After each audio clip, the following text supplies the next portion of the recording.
Meu nome é Nia e tenho 32 anos. Na última década, construí uma reputação como especialista em gestão de crises para empresas da Fortune 500. Recupero reputações abaladas e salvo desastres bilionários. No entanto, o maior desastre da minha vida estava bem à minha frente, num resort 5 estrelas em Cabo São Lucas, tirando lagosta dos dentes. Se você já foi o banco da família, aquele caixa eletrônico que todo mundo usa, mas ninguém respeita, então me diga de onde você está assistindo nos comentários abaixo. Dê um like e inscreva-se, porque hoje o banco fechará permanentemente. A brisa do mar no resort era quente, trazendo o cheiro de sal e protetor solar caro, mas o ar em nossa mesa estava gelado. Estávamos sentados na melhor mesa da casa, um pátio privativo com vista para as águas azul turquesa do Mar de Cortez. Eu sabia que era a melhor mesa porque fui eu quem fez a reserva. Minha cunhada, Becky, sentou-se à minha esquerda e chamou o garçom com um estalo de dedos. Ela pediu outra garrafa de Cabernet, sem nem olhar para o cardápio. E traga um balde de gelo novo. Ela se virou para mim, seus olhos azuis arregalados com uma fingida inocência. Oh, Nia, eu não pedi um copo para você. Sei que provavelmente você não tem paladar para vinhos tão complexos. Continue com seu chá gelado, querida. O garçom chegou com a conta. $3.240. Na hora do almoço, minha mãe deu um suspiro dramático e pesado e deslizou a pasta de couro sobre a toalha de mesa branca até que ela esbarrou na minha mão. Cuide disso, Nia, disse ela, sem nem olhar para mim. E não se esqueça de dar uma gorjeta de pelo menos 20%. Não queremos que pensem que somos mesquinhos. Abri a pasta. Os números me encaravam. Então, qual é o plano para a tarde? Perguntei, tirando a carteira do bolso. Vi no itinerário que o catamarã particular parte às 3. A mesa ficou em silêncio. Na verdade, disse a mãe, pigarreando.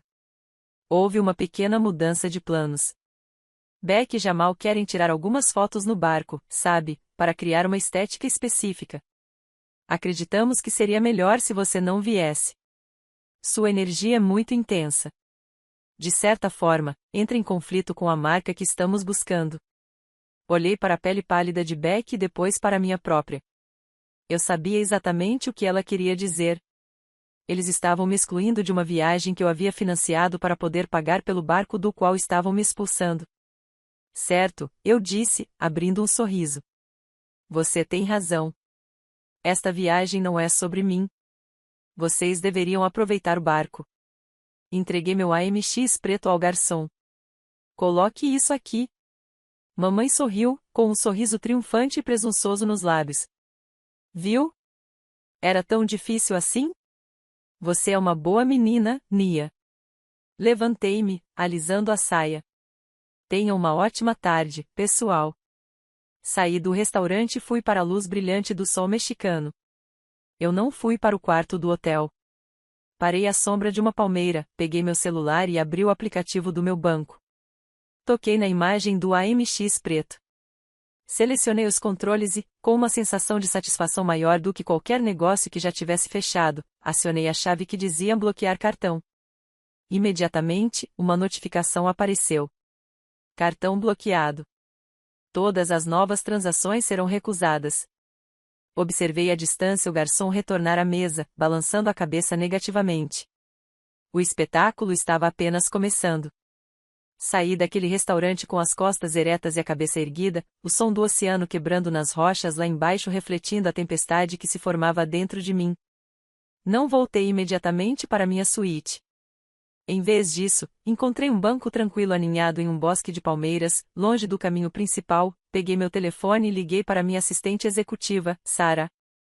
Ela atendeu ao primeiro toque, com uma voz firme e profissional. A única coisa confiável na minha vida agora. Suponho que você tenha visto o alerta da conta do almoço, eu disse, observando um lagarto atravessar a calçada correndo. Sim, respondi, disse Sarah, em tom seco.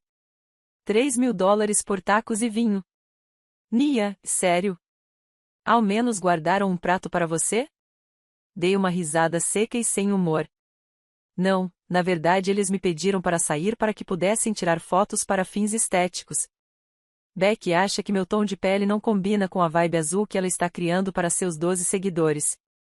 Houve um silêncio na linha, um silêncio carregado de indignação compartilhada. Eu conseguia ouvir Sarah digitando furiosamente ao fundo.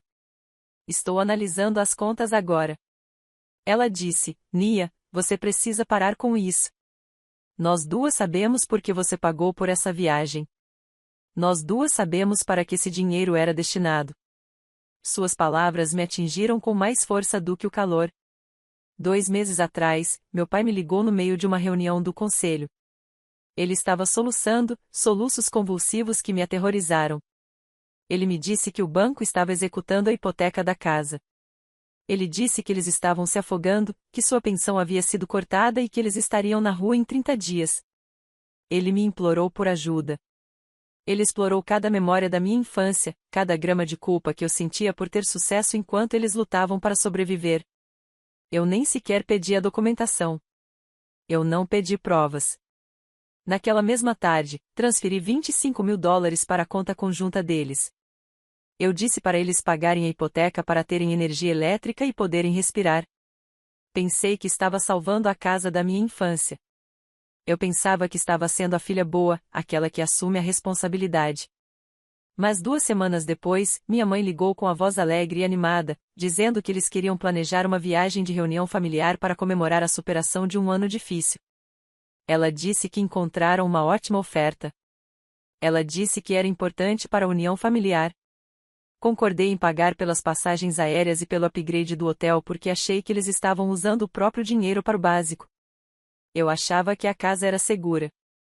Só quando cheguei aqui e vi o jeito como Jamal ostentava dinheiro e como Beck falava do seu carro novo, foi que pedi para Sarah verificar o crédito dos meus pais. A hipoteca não era paga há 6 meses. O aviso de execução hipotecária ainda estava em vigor. Meus $25.000 não foram para o banco. Foi para a Expedia. Foi para uma mala de grife. Tudo se resumia a essa farsa de riqueza que estavam encenando para uma plateia de uma pessoa só, minha cunhada. Eles mentiram para mim, Sarah. Sussurrei a traição com um gosto de bile na garganta. Eles pegaram o dinheiro que eu lhes dei para não perderem o teto sobre suas cabeças e usaram para comprar passagens de primeira classe para que Beck não precisasse viajar na classe econômica. Você tem que cortar o contato com eles, disse Sarah com firmeza. Agora, antes que eles esgotem o resto, eu já estou bem à frente de vocês, eu disse. Mas eu quero que eles sintam isso. Quero que estejam em um caixa com uma fila de pessoas atrás deles quando a realidade os atingir. Assim que as palavras saíram da minha boca, meu telefone vibrou no meu ouvido. Afasta o dispositivo para olhar a tela. Era uma notificação do meu aplicativo bancário. Alerta de transação. Boutique Gucci em Cabo São Lucas. Valor, $4.500. Status pendente. Fiquei olhando fixamente para a tela. Minha mãe ainda nem tinha voltado para o hotel. Ela deve ter parado na luxuosa avenida de compras a caminho de volta do restaurante. $4.000. Ela estava tentando comprar uma bolsa. Uma bolsa que custava mais do que a prestação da hipoteca que ela alegava não conseguir pagar. Ela estava gastando meu dinheiro, dinheiro que eu ganhava trabalhando 80 horas por semana, em couro e logotipos, poucos minutos depois de me dizer que eu não era mais bem-vindo. A audácia era de tirar o fôlego. Era quase admirável em seu puro egoísmo desenfreado. Ela pensava que o banco de Nia funcionava 24 horas por dia, 7 dias por semana. Ela achava que eu estava desesperado demais pelo amor deles para dizer não. Ela achou que podia me insultar na minha cara e depois enfiar a mão no meu bolso com a mesma mão. Nia. Sarah perguntou, você ainda está aí? Estou aqui, eu disse, com a voz ficando gélida como aço. Mamãe está na Gucci. Ela está tentando comprar uma bolsa. Recuse, disse Sarah. Faça isso. Não precisei que me dissessem 2 vezes. Abri o aplicativo. Vi a cobrança pendente girando, aguardando autorização. Vi o pequeno interruptor verde ao lado do cartão com a etiqueta emergência familiar. Não era uma emergência. Era um assalto. Eu toquei no botão. O aplicativo solicitou confirmação. Tem certeza de que deseja bloquear este cartão?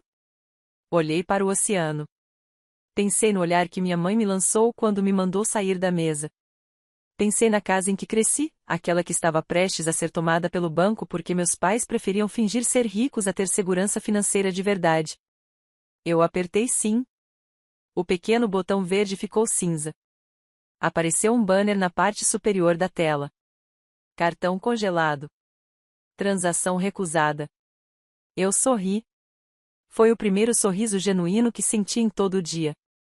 O jogo acabou, Sarah, eu disse. Acabei de desligar a rede elétrica. Agora, vamos ver como eles sobrevivem no escuro.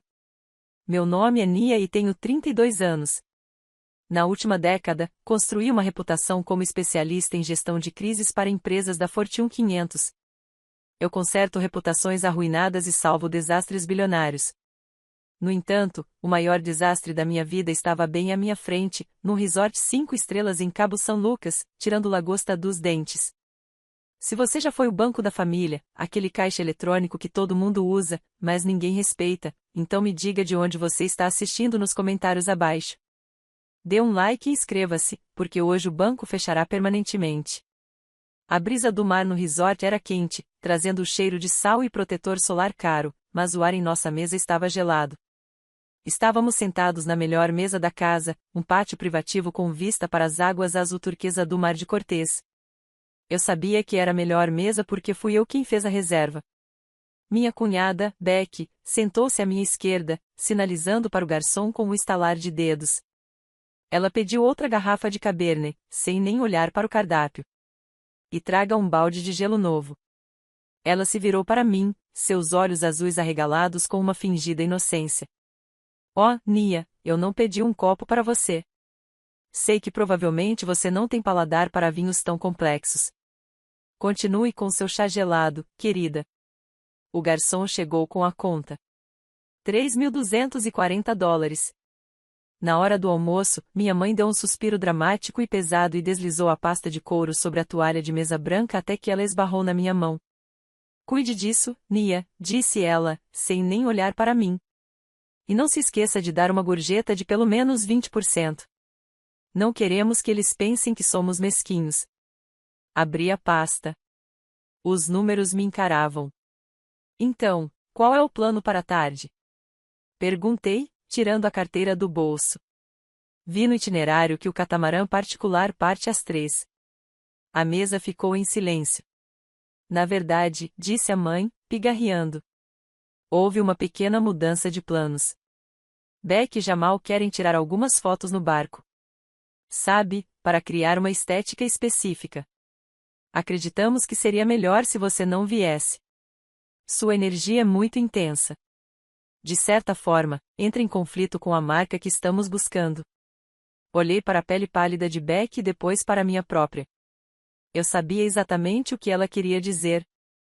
Eles estavam me excluindo de uma viagem que eu havia financiado para poder pagar pelo barco do qual estavam me expulsando. Certo, eu disse, abrindo um sorriso. Você tem razão. Esta viagem não é sobre mim. Vocês deveriam aproveitar o barco. Entreguei meu AMX preto ao garçom. Coloque isso aqui. Mamãe sorriu, com um sorriso triunfante e presunçoso nos lábios. Viu? Era tão difícil assim? Você é uma boa menina, Nia. Levantei-me, alisando a saia. Tenha uma ótima tarde, pessoal. Saí do restaurante e fui para a luz brilhante do sol mexicano. Eu não fui para o quarto do hotel. Parei à sombra de uma palmeira, peguei meu celular e abri o aplicativo do meu banco. Toquei na imagem do AMX preto. Selecionei os controles e, com uma sensação de satisfação maior do que qualquer negócio que eu já tivesse fechado, acionei a chave que dizia bloquear cartão. Imediatamente, uma notificação apareceu. Cartão bloqueado. Todas as novas transações serão recusadas. Observei à distância o garçom retornar à mesa, balançando a cabeça negativamente. O espetáculo estava apenas começando. Troquei de roupa e vesti um longo vestido de seda esmeralda que se drapeava sobre minhas curvas como dinheiro líquido. Era o tipo de vestido que exigia atenção, o tipo que dizia que eu não precisava de permissão para estar em uma sala. Desci a grande escadaria do resort até a entrada do restaurante Azur, que possui uma estrela Michelin.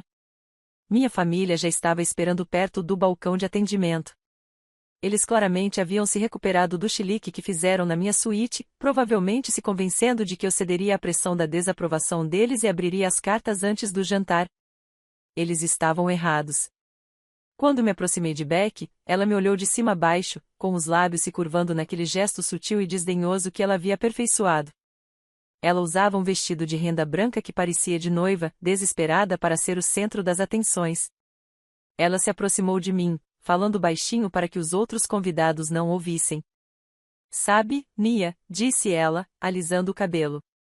Estávamos conversando e achamos que seria melhor se você se sentasse em outra mesa hoje à noite. Este jantar deveria ser uma celebração do nosso futuro e, francamente, sua energia é muito pesada. Você meio que estraga a atmosfera familiar que estamos tentando capturar para o álbum. Você entende, não é?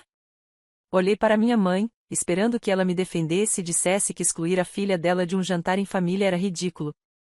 Em vez disso, ela evitou meu olhar, ajustando suas pérolas. É uma noite especial para Jamal e Beck, murmurou minha mãe. Talvez fosse mais confortável para todos se tivéssemos um pequeno espaço só para esta noite. A audácia era quase inebriante. Eles queriam meu dinheiro para pagar o jantar, mas não queriam minha presença à mesa. Eu esbocei um sorriso lento e perigoso que não chegou aos meus olhos.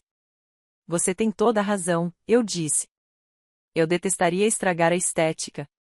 Vou me sentar em outro lugar. Passei por eles e fui até o balcão de atendimento. O gerente, um homem chamado Alessandro, a quem eu havia ajudado a lidar com uma crise de relações públicas 2 anos atrás, quando um chefe famoso rescindiu seu contrato, olhou para cima e seu rosto se iluminou. Senhora King, exclamou ele, contornando o pódio para apertar minha mão. É uma honra tê-la aqui. Preparamos a mesa do chefe para sua família, conforme solicitado. Na verdade, Alessandro, eu disse em voz alta o suficiente para que minha família ouvisse. Houve uma mudança. Minha família jantará na mesa reservada, mas eu jantarei sozinha. Por favor, acomode-me no terraço, e Aleandro, certifique-se de que as contas sejam separadas. Estou me dando um presente hoje à noite. Ele assentiu com a cabeça, percebendo a tensão, mas profissional o suficiente para não comentar. Por aqui, senhorita King. Sentei-me à mesa com a melhor vista para o oceano, enquanto minha família estava sentada perto da porta da cozinha. Eu os vi me encarando, mas eles se sentaram confiantes de que eu acabaria pagando a conta, porque era isso que eu sempre fazia. Eles fizeram pedidos indiscriminadamente. Vi o garçom trazer torres de bifes de frutos do mar que custavam o equivalente a uma prestação de hipoteca, além de garrafas de vinho. Pedi carne vagil e uma garrafa de champanhe vintage. Comi devagar, saboreando cada mordida, observando-os se fartarem com um banquete que não podiam pagar. Quando terminei, assinei o cheque, dei uma gorjeta generosa ao Alessandro e me levantei. Chegou a hora. Passei pela mesa da minha família. Eles riam embriagados por vinho caro e por se sentirem privilegiados. O garçom colocou uma pasta de couro no centro da mesa deles. A conta, de $1.500. Mamãe estendeu a mão para pegar, esperando encontrar meu cartão dentro ou esperando que eu o recusasse com um gesto de mão. Ela abriu, viu o total e olhou para mim. Eu parei. Nia, disse ela, agitando a conta. Você precisa resolver isso antes de ir embora. Ajustei a embreagem. Acho que já ficou claro que esta viagem não é sobre mim, mãe. E já que estraguei a estética, certamente não devo estar envolvido no pagamento. Mas o cartão ainda está bloqueado, disse Jamal, com o pânico começando a transparecer em sua voz. Você não o desbloqueou. Não, eu não fiz isso, eu disse. E eu não vou. Observei o garçom se aproximar com a máquina de cartão.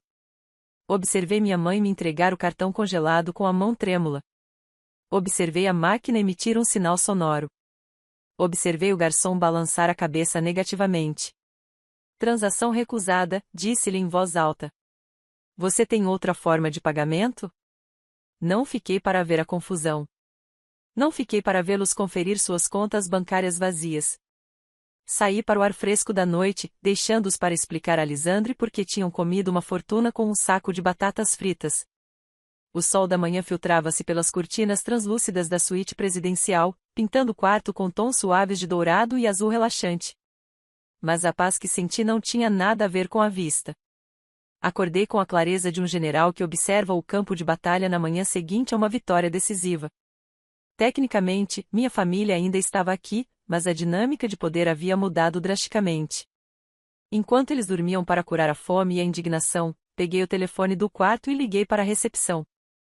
Precisava fazer um último ajuste na reserva deles antes que o dia realmente começasse. Bom dia. Sou Nia King, disse eu quando o concierge atendeu. Preciso modificar as comodidades dos outros quartos do meu grupo. Sim, aquelas ocupadas pelos Andersons e pelo Sr. King. Por favor, removam a aliança de platina com tudo incluído dos perfis deles. Reduzam o pacote para apenas o quarto. O pacote básico entra em vigor imediatamente. Não há café da manhã incluso. Não há acesso ao bar da piscina. Apenas o quarto. Obrigado. Desliguei o telefone, vesti minha roupa de ginástica e desci para o restaurante principal para o buffet de café da manhã. O banquete era magnífico, com frutas tropicais frescas, omeletes feitos na hora, doces ainda quentes do forno e um bar de mimosas que se estendia por 3 metros. Enchi meu prato e escolhi uma mesa perto da entrada, posicionando-me de forma a ter uma visão perfeita do balcão da recepcionista. Eu queria um lugar na primeira fila para o programa da manhã. 20 minutos depois, eles apareceram. Eles pareciam desgrenhados e famintos, provavelmente porque não comiam desde o almoço do dia anterior. Jamal estava usando seus óculos de sol de grife dentro de casa, provavelmente para esconder as olheiras. Beck estava reclamando do nível de açúcar no sangue. Minha mãe marchou à frente, pronta para exigir uma mesa para 4 com a melhor vista. Eles abordaram a anfitriã, uma mulher encantadora chamada Maria, a quem eu havia dado uma gorjeta generosa no dia anterior. Mesa para 4, anunciou Bernice, sem perguntar. E queremos café imediatamente. Claro, senhora, disse Maria, com um sorriso educado, mas contido. Posso escanear as chaves do seu quarto para verificar o plano de refeições? Minha mãe me entregou o cartão de acesso com um suspiro de impaciência. Maria bateu com ele contra o leitor. Um zumbido áspero e grave emanava da máquina. A luz do console ficou vermelha, sólida e implacável. Maria franziu a testa e tentou novamente. Outro zumbido. Outro sinal vermelho. Há algum problema? Perguntou Jamal, aproximando-se. Estamos morrendo de fome. Peço desculpas, disse Maria, olhando para a tela. Mas as suas chaves do quarto estão sinalizadas como sendo da categoria econômica básica. Esse pacote não inclui o direito de fazer refeições no restaurante. Este é um buffet de acesso pago para o seu nível. Minha mãe riu. Um som estridente e nervoso. Isso é ridículo. Somos do Partido Presidencial dos Doces. Somos platina. Passe o scanner de novo. Já passei o scanner 2 vezes, senhora. Maria disse, com a voz mais calma, o sistema mostra que o titular da conta principal modificou os termos às 6 horas da manhã de hoje. Vocês têm acesso apenas ao quarto. Se quiserem comer, o custo é de $75 por pessoa, pagos antecipadamente. $75. Beck gritou. Por causa dos ovos? Meu pai apalpou os bolsos com um olhar de desamparo. Não temos dinheiro em espécie. Deveria estar incluído. Estava incluído, disse Maria. Até que deixou de estar. A menos que você possa fornecer um cartão de crédito válido ou dinheiro em espécie, não posso acomodá-lo, ah? Eles ficaram ali paralisados na porta. O cheiro de bacon e café fresco pairava no ar, provocando-os. Outros hóspedes começaram a olhar fixamente, esperando para passar pelo bloqueio que eles haviam criado. Jamal examinou a sala com o olhar, seus olhos frenéticos. Ele me viu. Ergui minha caneca de café em um brinde silencioso e, em seguida, dei uma mordida lenta e deliberada em um croissant de chocolate. Ele disse algo para minha mãe, apontando para mim. Ela virou o rosto, contorcendo-se com uma nova onda de fúria. Ela começou a caminhar em minha direção, mas Maria entrou em seu caminho. Senhora, se não for jantar, Precisa desocupar a entrada, disse Maria com firmeza. A segurança está logo ali. A ameaça à segurança a deteve. Eles não tinham dinheiro, não tinham poder de barganha e não tinham para onde ir. Derrotados, deram meia volta e saíram arrastando os pés do restaurante, com as pesadas portas de madeira se fechando sobre suas costas. Terminei meu café da manhã em paz. Mais tarde, enquanto voltava para o meu quarto para me trocar para ir à piscina, passei em frente à suíte deles. A porta era um caco, apenas uma fresta. Eu conseguia ouvi-los lá dentro. É água da torneira, reclamava Jamal. Tem gosto de cloro. É água. Beba, ordenou meu pai, irritado. E olha só, Beck resmungou. Encontrei esses rolinhos na minha bolsa, da viagem de avião. Estão duros como pedra. Coma o pão, Beck, disse minha mãe, com a voz trêmula. Apenas coma o pão. Continuei caminhando, o som da miséria deles se dissipando atrás de mim. Eles queriam férias que não precisassem pagar. Agora eles estavam recebendo exatamente o que podiam pagar, nada. Passei o início da tarde em uma cabana privativa que custava mais por hora do que a prestação do carro do meu irmão, desfrutando do tipo de silêncio que só o dinheiro pode comprar. Eu havia instruído a equipe a me trazer um fluxo constante de água com gás e toalhas limpas. E, pela primeira vez em dias, minha pressão arterial estava realmente se regulando. Mas a paz, como eu estava aprendendo, era uma mercadoria que minha família estava determinada a roubar. Uma sombra se projetou sobre minha espreguiçadeira. Não precisei abrir os olhos para saber quem era. O aroma de perfume barato de baunilha misturado com desespero era inconfundível. Nia, precisamos conversar, disse Beck. Ajustei meus óculos de sol grandes e olhei para cima. Ela estava parada na beira da cabana. Sua pele ficou com manchas rosadas devido ao calor, e as gotas de suor arruinaram sua maquiagem pesada. Ela parecia uma vela derretendo. Ela não estava usando roupa de banho. Ela ainda estava com o vestido de verão do café da manhã, provavelmente porque não conseguia voltar ao quarto para se trocar sem dar de cara com o concierge.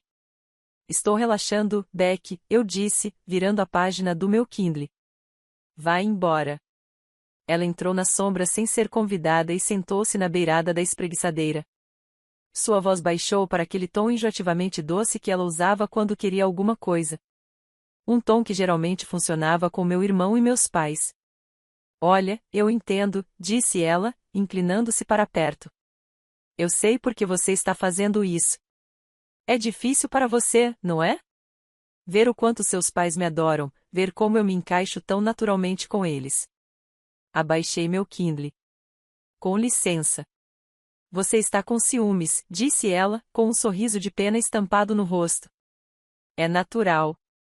Eu sou a filha que eles sempre quiseram. Sou branca. Sou delicada. Preciso deles. Você é tão durona. Você os intimida. Deve ser doloroso ver que eles me preferem. Mas descontar isso nas nossas finanças é mesquinho, Nia. É indigno de você. O puro delírio era quase impressionante. Ela achava que eu tinha inveja da capacidade dela de ser um parasita. Abra as cartas, Nia, continuou ela, estendendo a mão para tocar meu braço. Recuei. Se você aceitar, farei um favor a você.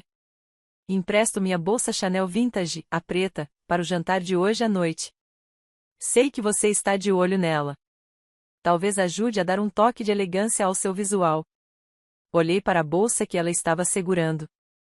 Era uma bolsa preta acolchoada com o logotipo de C entrelaçados. Ela carregava para todo lado, tratando-a como uma relíquia sagrada. Ela se gabou disso por 3 anos, alegando que era uma herança de família de sua avó. Sentei-me ereto, tirei meus óculos de sol para olhar bem nos olhos dela. Beck, eu disse, com a voz monótona. Não estou com ciúmes de você. Estou exausta de você. E quanto àquela bolsa, talvez seja melhor parar de oferecê-la a pessoas que sabem o que estão fazendo. O que isso quer dizer? Ela retrucou, apertando a bolsa com mais força. Significa que sou gestora de crises para marcas de luxo, Beck. Eu sei identificar uma falsificação do outro lado da sala. Essa bolsa não é uma Chanel Vintage.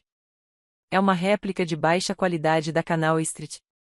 A costura do acolchoado está irregular. Os metais são de um tom muito dourado e o número de série interno provavelmente está com a fonte errada. O rosto dela passou de rosado para um vermelho escuro e feio. Você está mentindo. Você só está tentando me fazer sentir inferior porque você é inseguro, ah? Eu não sou a pessoa que está carregando uma bolsa falsa e vivendo às custas da minha cunhada, eu disse. Beck se levantou, cerrando os punhos, sua máscara de doçura evaporando, substituída por um rosnado que revelava sua verdadeira natureza. Você se acha tão especial só porque tem dinheiro. Ela sibilou, elevando a voz. Para eles, você não passa de um caixa eletrônico, Nia. É só isso que você é. Contratação por diversidade com poder de decisão. Você não pertence a este grupo. Nunca pertenceu. Levantei meu celular. A tela brilhava com o cronômetro vermelho de uma gravação de memorando de voz. Continue, Beck, eu disse calmamente. Acho que meu irmão precisa ouvir exatamente o que a esposa dele pensa da família. Ela paralisou, percebendo o que tinha feito. Ela olhou para o telefone, depois para mim, com os olhos arregalados de pânico. Ela se virou bruscamente e saiu da cabana, com sua bolsa Chanel falsificada balançando descontroladamente ao seu lado. Salvei a gravação e dei ao arquivo o nome de Leverage. Era hora de pedir outra água com gás. Voltei para minha suíte, com a adrenalina do encontro com Beck ainda pulsando em minhas veias. Precisava checar meus e-mails para me manter focado no trabalho, o único lugar onde o esforço realmente dava resultados e a lealdade era contratual. Mas quando passei meu cartão de acesso e empurrei a porta pesada, o silêncio que eu esperava foi substituído pelo clique frenético das teclas. Meu irmão Jamal estava lá. Ele estava curvado sobre meu laptop aberto na escrivaninha de mogno, o brilho da tela iluminando as gotas de suor em sua testa. Ele havia burlado a tela de bloqueio, provavelmente usando a senha de aniversário que eu não trocava desde o ensino médio porque, ingenuamente, achava que a família não precisava de firewall. Ele estava absorto no meu portal bancário, os olhos alternando entre a tela e o próprio celular, o polegar pairando sobre uma confirmação de transferência. Afasta-te do meu computador, Jamal. A minha voz estava baixa e perigosa. Ele deu um pulo, derrubando um vaso com livros decorativos. Ele não parecia estar arrependido. Ele parecia ter direito a tudo. Ele parecia ter sido pego recuperando algo que era dele, e não roubando algo que era meu. Só estou pegando um pouco de dinheiro emprestado, Nia, disse ele, ajeitando o paletó de linho como se não tivesse acabado de cometer um crime. Esta viagem é cara. Você nos cortou o dinheiro. Tenho investidores esperando um depósito para um novo empreendimento. Não posso parecer falido agora. Isso prejudica a imagem. Investidores, essa era a palavra que ele mais gostava. Geralmente significava tubarões solitários ou amigos ingênuos que ele ainda não havia alienado. Você não está pegando emprestado, eu disse, entrando na sala e fechando a porta atrás de mim para bloquear sua rota de fuga. Você está roubando, assim como roubou minha poupança para a faculdade há 10 anos. A lembrança me atingiu como uma onda fria e cortante. Eu tinha 22 anos, estava pronta para começar meu mestrado, quando descobri que a conta poupança que minha avó havia deixado para mim estava completamente vazia.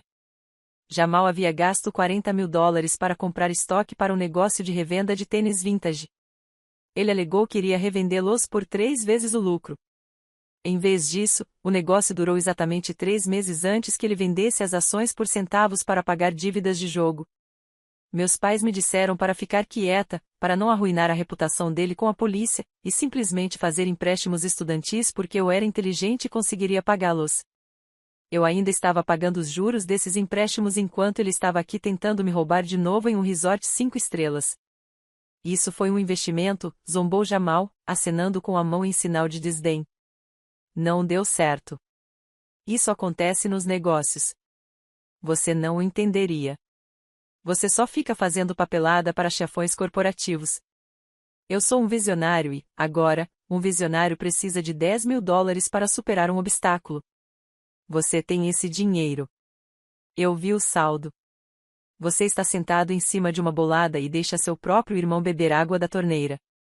Ele deu um passo em minha direção, usando sua altura para me intimidar, uma tática que funcionava quando éramos adolescentes, mas que falhou miseravelmente contra a mulher que encarava a CIOR profissionalmente. Não hesitei. Peguei meu celular e o segurei com o polegar, pairando sobre o discador de emergência. Estou discando para a recepção, Jamal, eu disse, com a voz firme. E então eu ligo para a polícia local. Você sabe qual é a pena para fraude eletrônica no México? Não é uma simples advertência e uma bronca do pai. É prisão. Uma prisão muito desconfortável e muito real. Ele parou. A cor sumiu de seu rosto, substituída por uma expressão de puro e absoluto desprezo. Ele sabia que eu não estava blefando. Não mais. A irmã que o acobertava havia desaparecido. Você colocaria seu próprio irmão na cadeia, sussurrou ele, com a voz carregada de veneno. Você é realmente sem coração. Mamãe tinha razão sobre você. Você deixou o dinheiro corroer sua alma. Saia daqui, eu disse.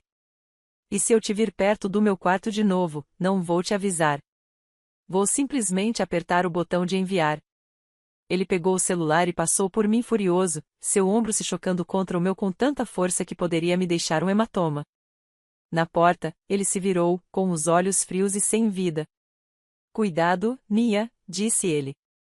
Você acha que está ganhando, mas só está se certificando de que não sobrará ninguém quando você cair, e você vai cair. Ele bateu a porta, deixando-me no silêncio repentino da suíte. Fui até meu laptop e troquei todas as minhas senhas. Minhas mãos tremiam, não de medo, mas pela constatação de que a única coisa que nos ligava agora era sangue, e sangue ruim. Uma hora depois de Jamal ter saído furioso, houve outra batida na porta. Foi uma batida mais suave, hesitante, o tipo de batida que pede permissão em vez de exigir entrada. Eu sabia que era meu pai antes mesmo de olhar pelo olho mágico. Desmond sempre fazia o papel de bom policial em contraste com a minha mãe, que era uma policial, era um pacificador cansado que só queria que todos se dessem bem, geralmente às minhas custas. Abri a porta e o encontrei parado ali, com a roupa de cama de férias, parecendo mais velho e menor do que eu me lembrava. Ele não gritou. Ele não invadiu o local. Ele apenas me olhou com olhos tristes e decepcionados. O mesmo olhar que me lançou quando escolhi uma faculdade estadual em vez da universidade particular que eles queriam que eu frequentasse para poderem se gabar para os amigos. Posso entrar, Nia? Perguntou ele em voz baixa. Eu me afastei. Ele caminhou até o centro da sala e sentou-se pesadamente no sofá, suspirando como se o peso do mundo estivesse sobre seus ombros. Ele olhou ao redor da suíte opulenta, seus olhos demorando-se nos restos do meu serviço de quarto, avaliando o luxo pelo qual eu estava pagando enquanto eles permaneciam na escuridão. Sua mãe está em lágrimas, começou ele, com a voz carregada de acusação.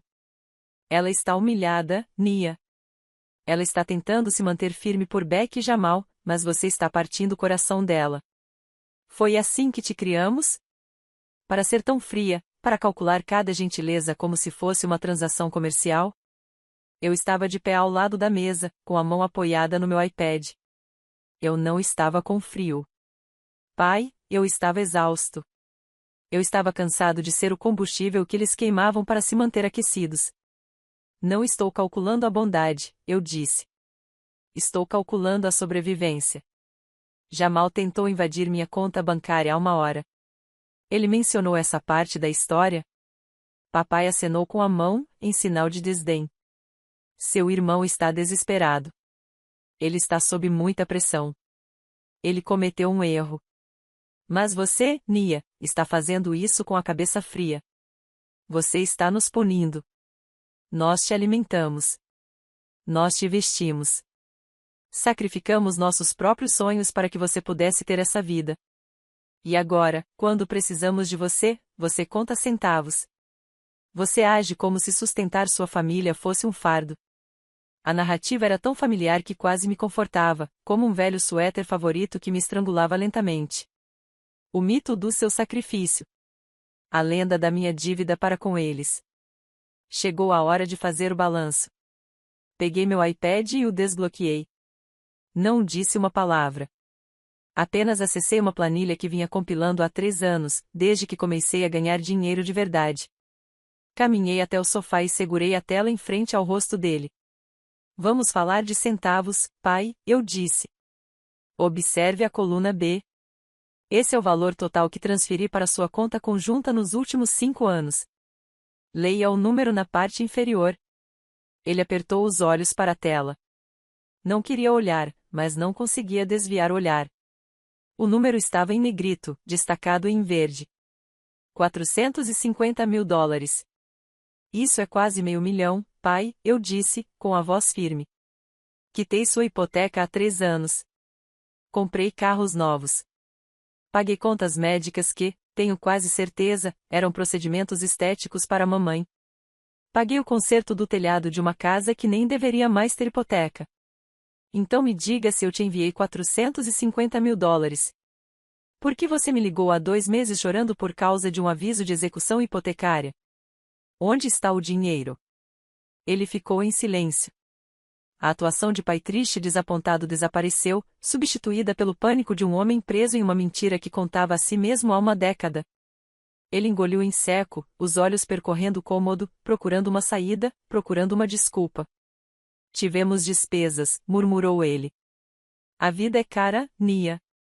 Você não entende o custo de vida hoje em dia. Deslizei para a próxima aba. Essa aba registrava as transferências da sua conta para Jamal e Beck. Eu disse. Contratei um perito contábil antes de concordar com esta viagem. Pai, eu sei para onde foi o dinheiro. Você não pagou a hipoteca. Você financiou o negócio de tênis do Jamal. Você quitou a dívida do cartão de crédito da Beck. Você comprou um carro para eles. Você pegou o dinheiro que ganhei com tanto esforço, pelo qual sacrifiquei meus 20 anos. E deu para o filho que se recusa a trabalhar e para a nora que me trata como lixo. Ele olhou para mim e, pela primeira vez, viu o ressentimento por trás da tristeza. Era o dinheiro dele, disse ele, elevando a voz. Ele é seu irmão. Ele precisava de uma ajuda. Você tem tanto. Por que é tão gananciosa? Você deveria ajudá-lo. Esse é o seu dever. Ele é o legado. Você é só a garota que eu arruinei para ele. Só o caixa eletrônico. Só a rede de segurança para que Jamal possa bancar o empresário enquanto eu me mato de trabalhar até a morte. Ele se levantou, o rosto corado. Vocês estão distorcendo tudo. Fizemos o que tínhamos que fazer pela família. Se vocês vão usar isso contra nós, talvez não queiramos a ajuda de vocês. Peguei o iPad de volta. Ótimo, eu disse, porque a ajuda acabou. Os 450 mil dólares. Foi um presente. Considerem no meu último pagamento por me criarem. Mas, a partir deste momento, a torneira secou. Não há mais dinheiro para os planos de Jamal. Não há mais dinheiro para as malas de Beck. E certamente não há mais dinheiro para pais que roubam de um filho para mimar o outro. Ele me encarou, abrindo e fechando a boca, mas nenhuma palavra saiu. A verdade era um muro que ele não conseguia escalar. Ele se virou e saiu da suíte. Seus ombros se curvaram, não pelo peso do mundo, mas pelo peso de suas próprias escolhas. Tranquei a porta atrás dele e despejei o resto do meu chá na pia. Esperei exatamente 10 minutos depois que meu pai saiu da suíte antes de pegar o telefone novamente. A conversa com ele não me amoleceu. Pelo contrário, cristalizou minha determinação. Eles não eram apenas gananciosos. Eram delirantes, acreditando que meu abuso financeiro era um direito inato deles. Chegou a hora de despejar os inquilinos da torre de marfim que eu havia construído para eles. Disquei diretamente para o gerente geral, sem passar pela recepção. Eu lhe disse, com calma, mas com firmeza, que estava revogando imediatamente a autorização do meu cartão de crédito para as despesas extras e as diárias das 2 suítes adicionais reservadas em meu nome. Expliquei que, a partir daquele momento, quaisquer despesas incorridas seriam de inteira responsabilidade dos ocupantes e, caso não pudessem fornecer o método de pagamento válido, precisariam desocupar o imóvel para dar lugar a hóspedes pagantes. O gerente pediu desculpas, mas entendeu perfeitamente. Afinal, isto é um negócio, e resorts 5 estrelas não se sustentam em cima de relacionamentos casuais e dramas familiares. Da minha varanda, observei a equipe de segurança e o gerente de plantão marcharem pelo pátio em direção à ala onde minha família estava hospedada. Não demorou muito. Eu conseguia ouvir os gritos através das portas de vidro deslizantes, mesmo estando 3 andares acima. A voz da minha mãe era um grito estridente de indignação, berrando sobre processos judiciais e atendimento ao cliente, enquanto o barítono estrondoso de Jamal ameaçava fazer com que todos fossem demitidos. 20 minutos depois, a procissão começou. Era uma visão que me aqueceria nas noites frias por muitos anos. Minha família saiu do saguão, não com a arrogância com que haviam chegado, mas com o desespero frenético e suado de refugiados de suas próprias más decisões. A segurança os acompanhou até o limite da propriedade, garantindo que não causassem tumulto na frente dos hóspedes pagantes. Eles estavam de pé no asfalto escaldante da entrada da garagem, cercados por seus conjuntos de malas Louis Vuitton, que agora valiam mais do que todo o patrimônio líquido deles. Vi meu pai discutindo com o porteiro, gesticulando freneticamente, provavelmente tentando intimidá-lo para que os deixasse ficar ou para que lhes oferecessem um carro de cortesia. O porteiro simplesmente balançou a cabeça e apontou para a rua principal. Eles ficaram ilhados. O serviço de carros pretos do hotel era exclusivo para hóspedes, e eles agora eram considerados invasores. Eles tentaram chamar um Uber, mas eu havia bloqueado os cartões vinculados às suas contas.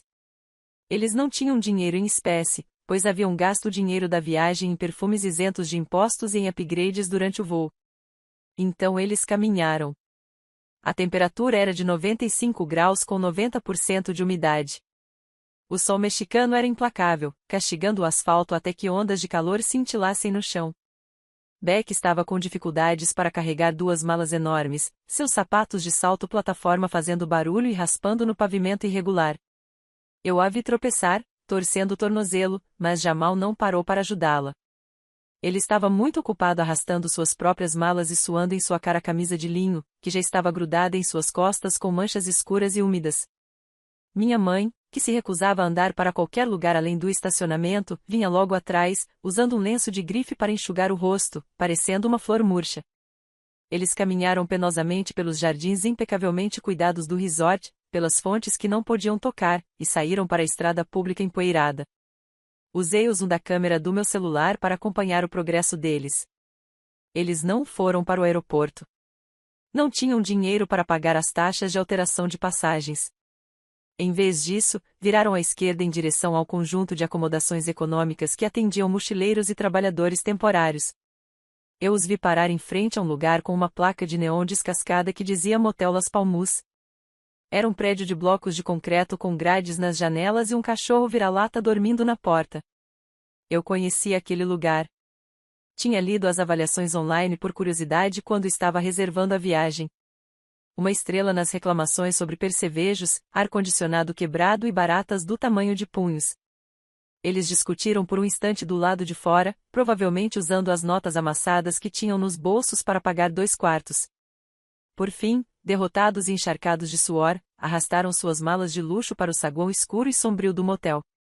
A porta se fechou atrás deles, selando-os em sua nova realidade. Abaixei o celular e peguei meu copo de chá gelado. A condensação estava fria contra a ponta dos meus dedos. Abaixo de mim, a piscina turquesa cintilava.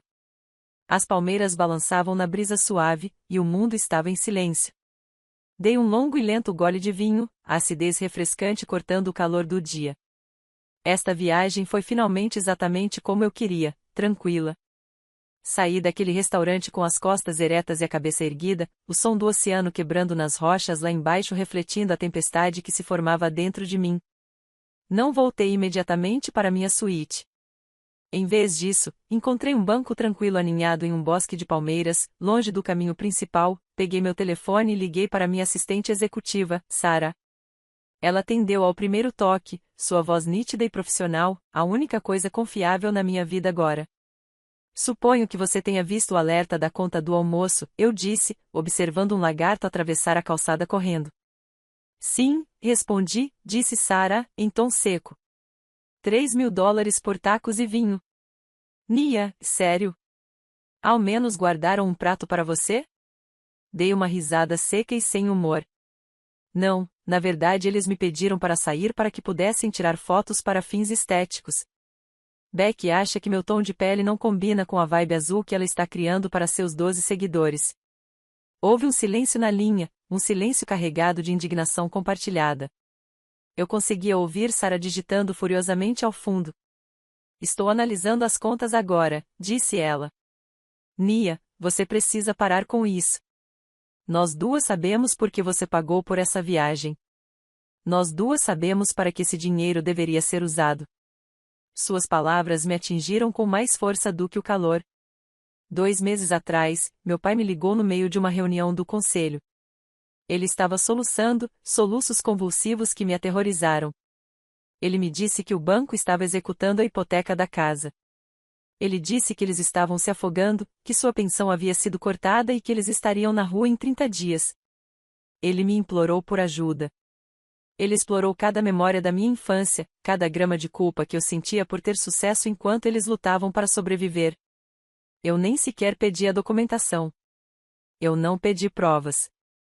Naquela mesma tarde, transferi $25.000 para a conta conjunta deles. Eu disse para eles pagarem a hipoteca para terem energia elétrica e poderem respirar. Pensei que estava salvando a casa da minha infância. Eu pensava que estava sendo a filha boa, aquela que assume a responsabilidade. Mas 2 semanas depois, minha mãe ligou com a voz alegre e animada, dizendo que eles queriam planejar uma viagem de reunião familiar para comemorar a superação de um ano difícil. Ela disse que encontraram uma ótima oferta. Ela disse que era importante para a união familiar. Concordei em pagar pelas passagens aéreas e pelo upgrade do hotel porque achei que eles estavam usando o próprio dinheiro para o básico. Eu achava que a casa era segura. Só quando cheguei aqui, vendo Jamal ostentando dinheiro e a Beck falando do carro novo dela, é que pedi para Sarah verificar o crédito dos meus pais. A hipoteca não era paga há 6 meses. O aviso de execução hipotecária ainda estava em vigor. Meus $25.000 não foram para o banco. Foi para a Expedia. Foi para a designer Lugage. Tudo se resumia a essa farsa de riqueza que estavam encenando para uma plateia de uma pessoa só, minha cunhada. Eles mentiram para mim, Sarah, sussurrei a traição, com um gosto amargo na garganta. Eles pegaram o dinheiro que eu lhes dei para não perderem o teto sobre suas cabeças e usaram para comprar passagens de primeira classe para que Beck não precisasse viajar na classe econômica. Você tem que cortar o fornecimento deles, disse Sarah com firmeza. Agora, antes que eles drenem o resto, eu já estou bem à sua frente, eu disse. Mas eu quero que eles sintam isso. Quero que estejam em um caixa com uma fila de pessoas atrás deles quando a realidade os atingir. Assim que as palavras saíram da minha boca, meu telefone vibrou no meu ouvido. Afasto o dispositivo para olhar a tela.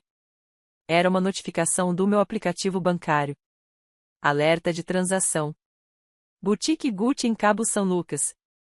Valor: $4.500. Status pendente.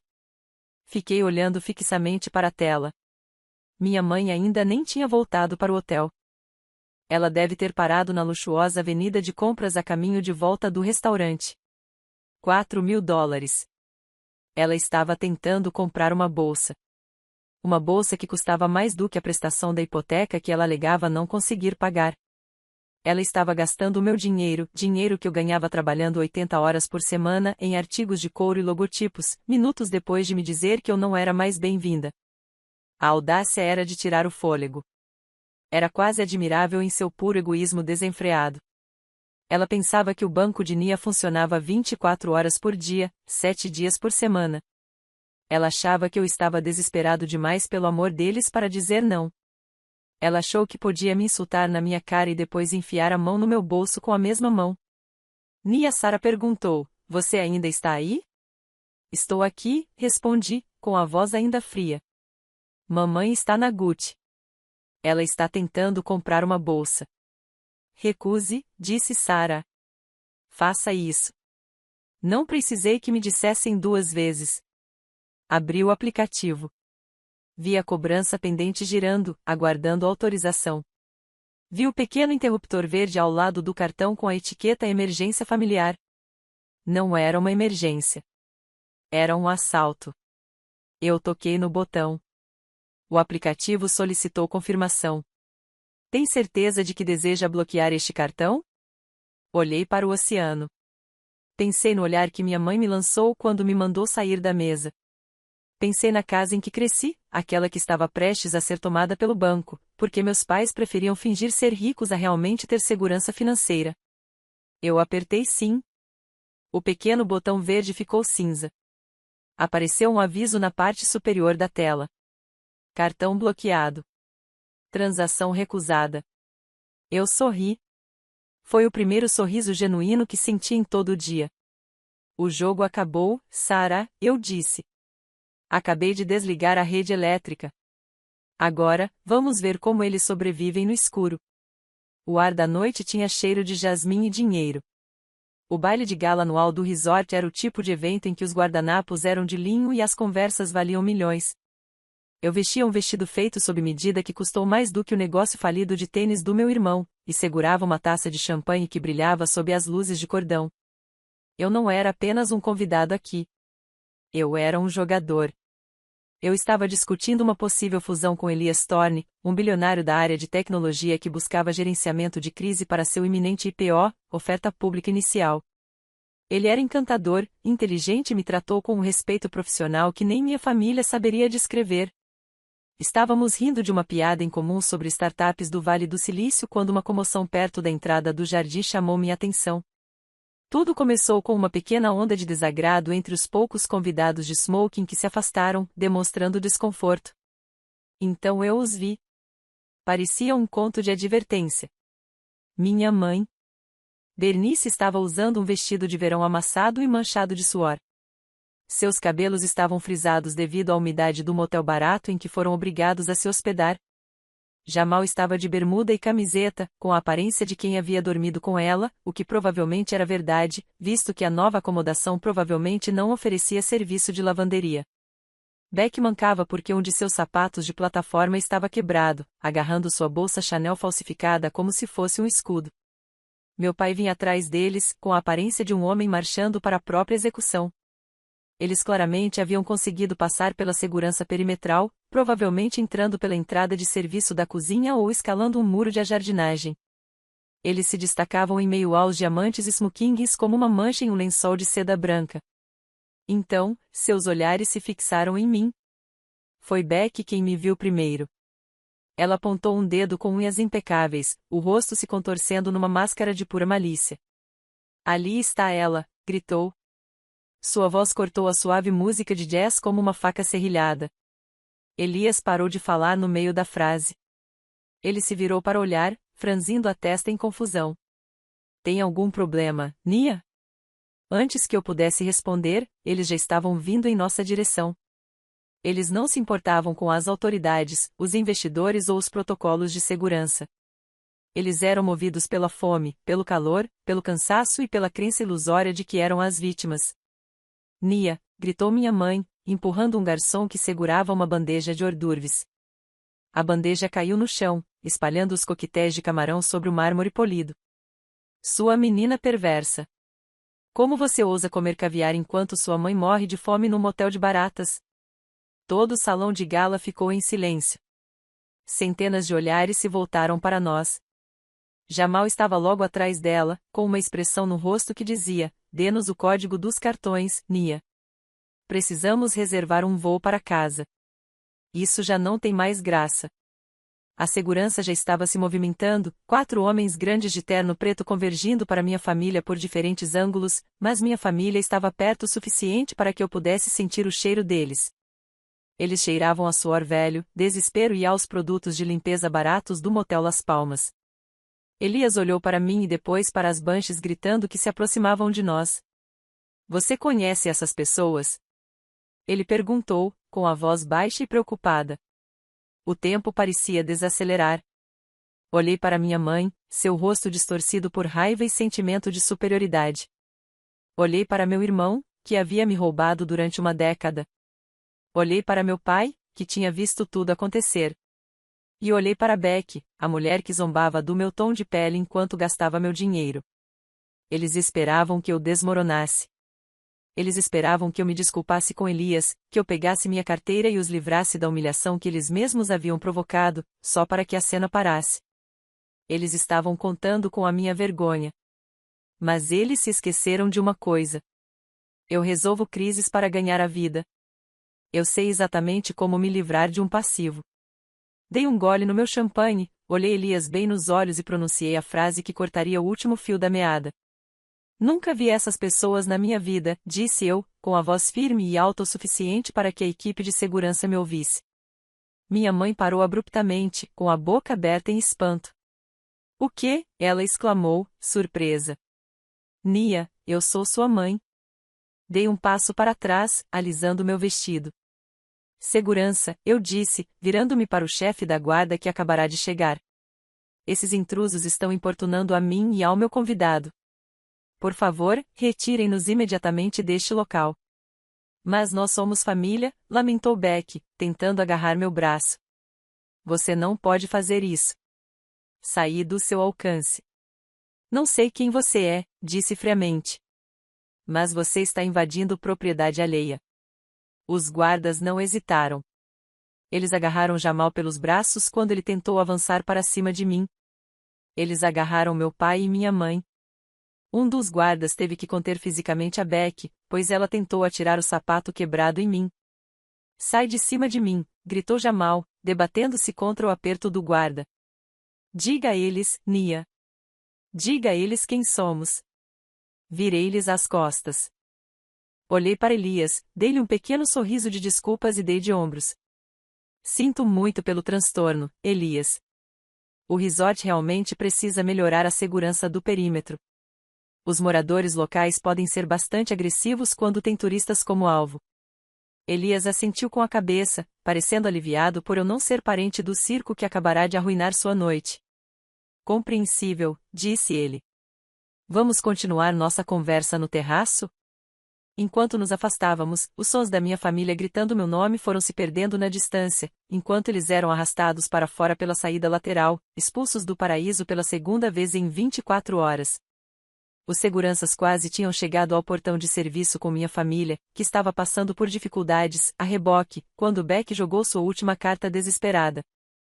Ela fincou os calcanhares na grama bem cuidada, rasgando a barra do vestido branco, e soltou um grito que gelou o sangue de todos num raio de 100 metros. Pare! Ela gritou, com a voz embargada pela histeria. Você está me machucando. Estou grávida. M. Você não pode tratar uma mulher grávida assim. As palavras pairavam no ar úmido como uma nuvem tóxica. Os guardas hesitaram, afrouxando ligeiramente o aperto em seus braços. A responsabilidade legal é o que as equipes de segurança mais temem, mais do que hóspedes indisciplinados. Minha mãe, aproveitando a oportunidade, com o instinto de uma predadora, pressentindo sangue, se libertou do guarda que a segurava. Você ouviu isso, Nia? Ela gritou, apontando um dedo trêmulo para mim. Ela está carregando seu sobrinho ou sobrinha. Você está jogando sua própria carne e sangue na rua. Você está tentando matar meu neto ou neta. Jamal olhou para Beck, seus olhos se arregalando numa mistura de choque e esperança. Ele claramente não sabia. Ele estufou o peito, encontrando uma nova reserva de justa indignação. Você ouviu o que ela disse? Tire as mãos da minha esposa. Ela está carregando o herdeiro da família real Nia, você foi longe demais. Isso é crime. Fiz sinal para os guardas esperarem. Caminhei lentamente em direção a eles, sentindo o cascalho estalar sob meus calcanhares. Parei a 90 centímetros de Beck. Ela estava ofegante, o peito subindo e descendo, um sorriso triunfante tocando os cantos de seus lábios. Ela pensou que tinha vencido. Ela achava que o argumento da biologia era mais importante que o do cartão de crédito. Ela achou que eu desmoronaria diante da ideia de um bebê inocente. Mas eu sabia algo que ela não sabia. Eu sabia de tudo. Isso é realmente uma maravilha da medicina, Beck. Eu disse, com a voz calma. Beck estreitou os olhos. O que isso quer dizer? É um milagre. Deus nos abençoou apesar da sua crueldade. Tirei meu celular da bolsa. Não precisei consultar o arquivo. Eu já tinha memorizado isso semanas atrás, quando meu detetive particular me enviou o relatório sobre as finanças da minha família. Desbloqueei a tela e a posicionei na frente de Jamal.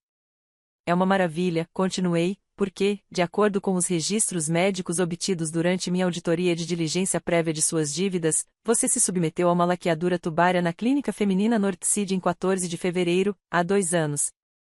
Você pagou $2.000 do próprio bolso porque seu plano de saúde não cobriu o procedimento, que era eletivo. Você até pagou um valor extra pela cauterização para garantir que fosse permanente.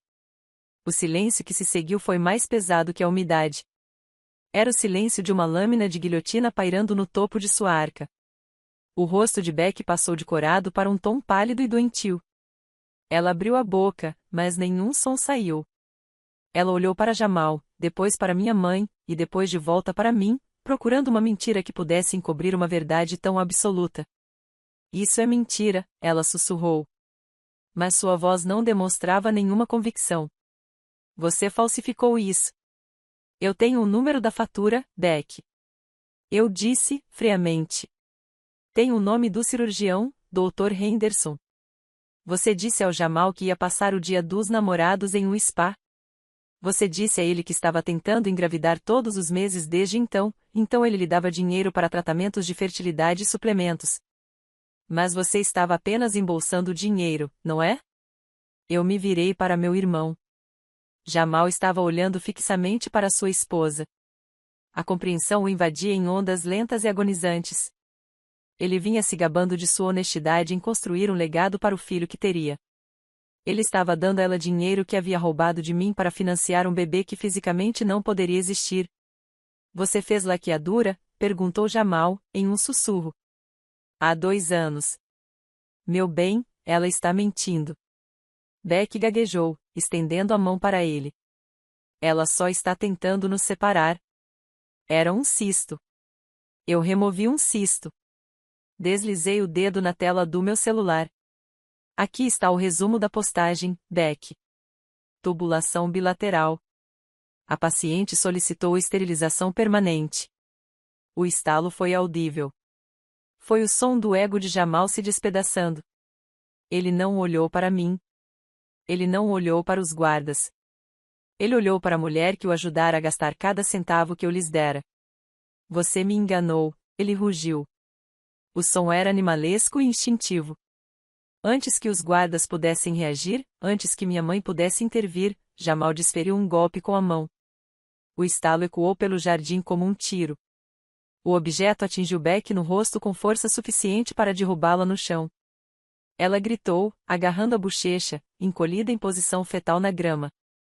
Sua sanguessuga inútil e mentirosa, gritou Jamal, parado sobre ela, com as mãos tremendo. Eu te dei tudo. Eu roubei para você. Os guardas o derrubaram imediatamente, atirando-o no gramado ao lado de sua esposa que chorava. Minha mãe gritava, arrancava os cabelos, lamentando que sua família estivesse sendo destruída. Meu pai ficou paralisado, observando a violência com horror distante de um homem que percebe ter criado um monstro. Eu os vi se contorcendo no chão, voltando-se uns contra os outros no instante em que o dinheiro acabou. A cobra finalmente estava comendo o próprio rabo. Tirem-nos daqui, eu disse ao chefe de segurança. E chamem a polícia local. Acredito que isso foi agressão. Virei-me e voltei caminhando em direção ao baile de gala, deixando para trás os sons da minha família se autodestruindo. Não havia mais nada para salvar. Saí do resort como um membro da realeza, em uma elegante limusine preta com cheiro de couro e orquídeas frescas. O motorista carregou minha bagagem com as mãos enluvadas de branco, enquanto os funcionários faziam fila para acenar em despedida, agradecidos pelas generosas gorjetas que eu havia dado. Quando o carro se afastou dos portões dourados do paraíso, avistei um grupo heterogêneo familiar caminhando penosamente ao longo da estrada empoeirada. Minha família. Eles arrastavam suas malas pela terra, parecendo sobreviventes de um naufrágio. Eu não abaixei o vidro. Eu não pedi ao motorista para parar. Eu simplesmente coloquei meus fones de ouvido com cancelamento de ruído e fechei os olhos. No aeroporto, passei rapidamente pela fila do check-in prioritário. O agente me cumprimentou pelo nome, me entregou meu cartão de embarque para o assento 1A e me indicou o caminho para a sala VIP. Sentei-me numa poltrona de veludo, tomando um café expresso, enquanto observava o caos do terminal principal nos monitores de segurança. Foi como assistir a um documentário sobre a natureza, mostrando um grupo de gazelas percebendo que estava cercado por leões. Minha família finalmente chegou ao aeroporto, suada, exausta e desesperada. Eles se dirigiram ao balcão da nossa companhia aérea original, aquela em que eu havia reservado as passagens de classe executiva para eles. Observei minha mãe me entregar o passaporte com a mão trêmula. Observei a gente digitar no teclado, franzir a testa e, em seguida, digitar novamente. Eu a vi balançar a cabeça negativamente e falar com minha mãe. Mesmo sem som, eu sabia exatamente o que ela estava dizendo. Eu cancelei as passagens de volta deles há 3 dias, no momento em que violaram os termos do nosso acordo ao tentarem me roubar. O reembolso foi creditado no meu cartão.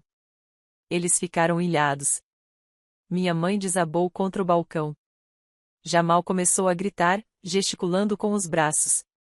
Beck estava chorando de novo, embora eu suspeitasse que suas lágrimas fossem menos de tristeza e mais da constatação de que sua vida fácil não tinha apenas acabado.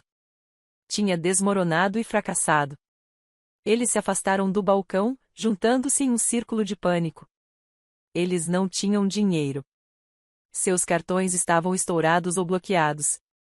Eles estavam a milhares de quilômetros de casa, sem ter como voltar. Observei Jamal pegar o celular. Ele fez uma ligação, depois outra. Ele andava de um lado para o outro, passando a mão pelos cabelos. Ele estava chamando de agiotas e credores predatórios as únicas pessoas que lhe emprestariam dinheiro em curto prazo. Eles cobravam taxas de juros que fariam um mafioso corar de vergonha. Foram necessárias 2 horas de ligações frenéticas e súplicas, provavelmente desistindo de seu futuro financeiro por alguns milhares. Finalmente, Jamal voltou para o balcão de passagens. Não era a companhia aérea de primeira classe em que tínhamos viajado, mas uma companhia aérea de baixo custo conhecida por atrasos e assentos projetados para pessoas sem pernas. Ele comprou 4 ingressos. Verifiquei o status do voo no meu aplicativo. Era um voo noturno com 2 escalas, uma em Houston e outra em Chicago, antes de finalmente aterrissarmos em nossa cidade natal, nos assentos da fileira 38, a última fileira, bem ao lado dos banheiros. Embarquei no meu voo primeiro.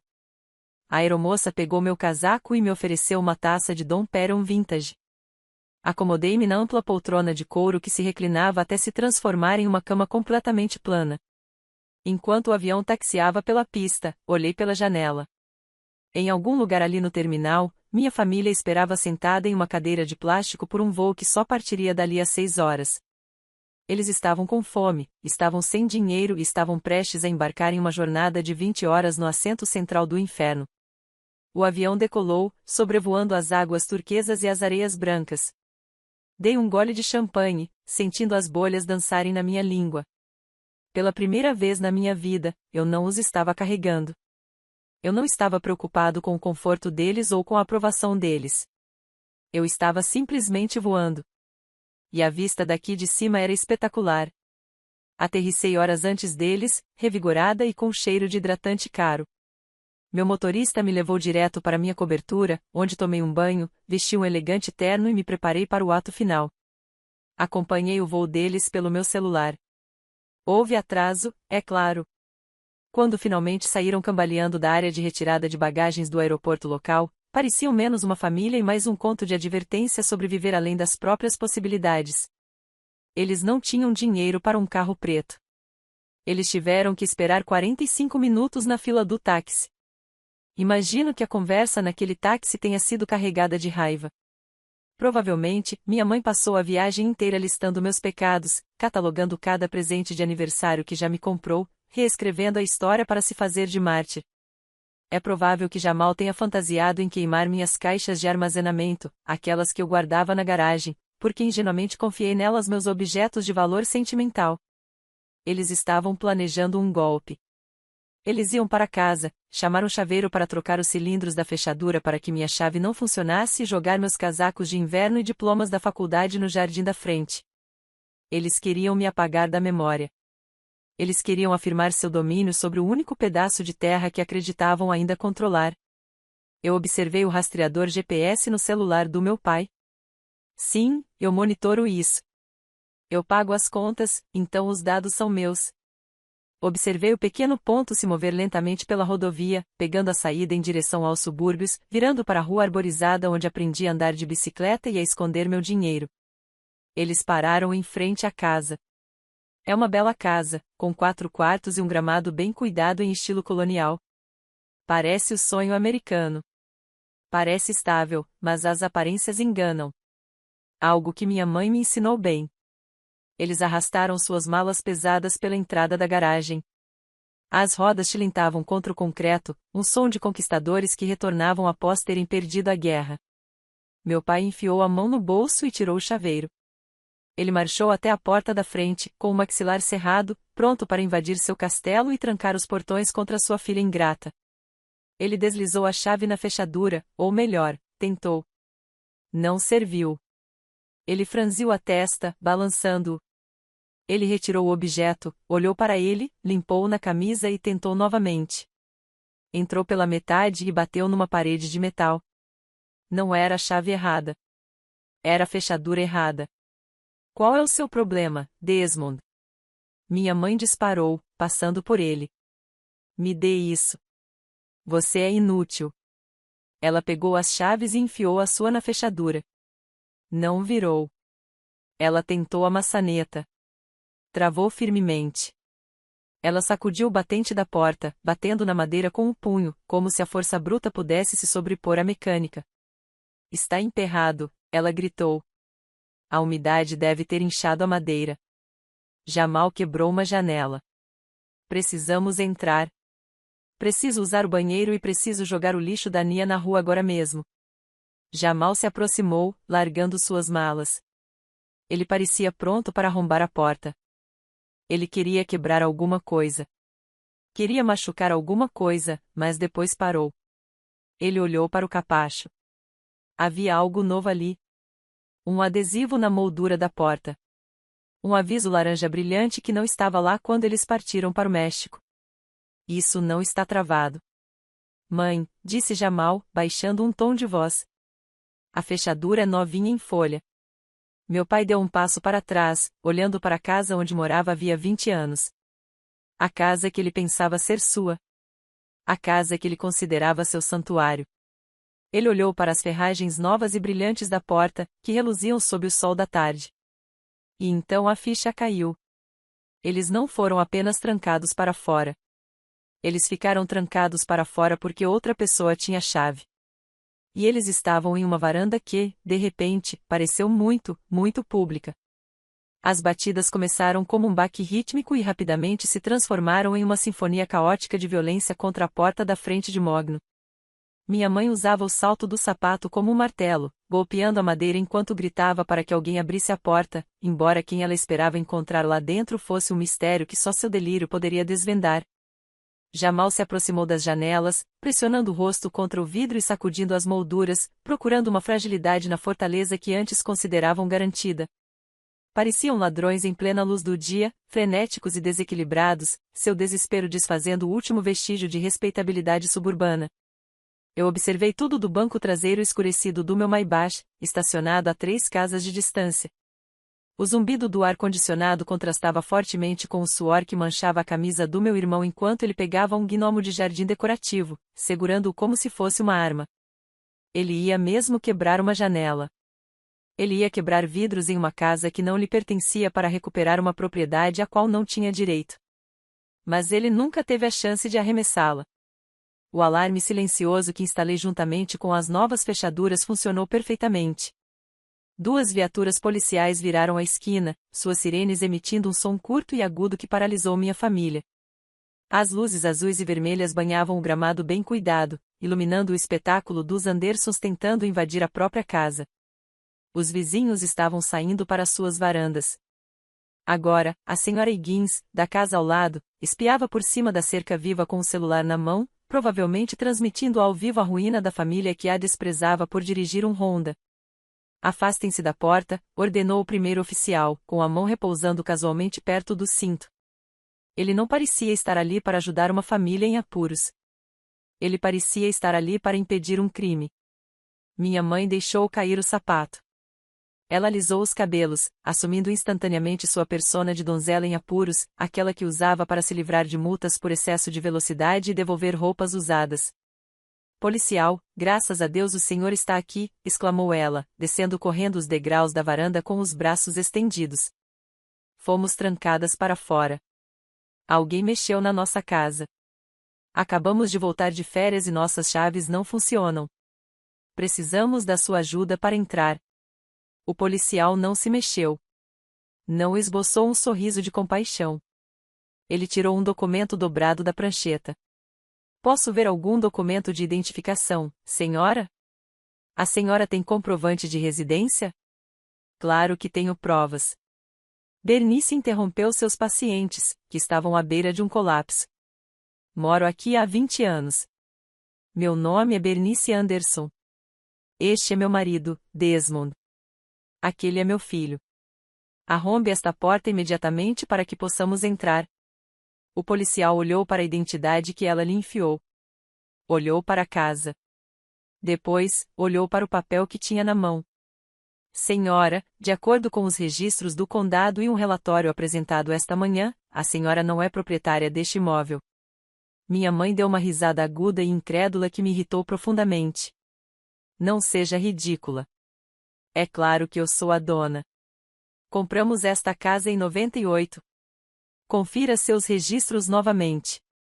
Estou olhando para a escritura aqui, disse o policial, com a voz calma e entediada.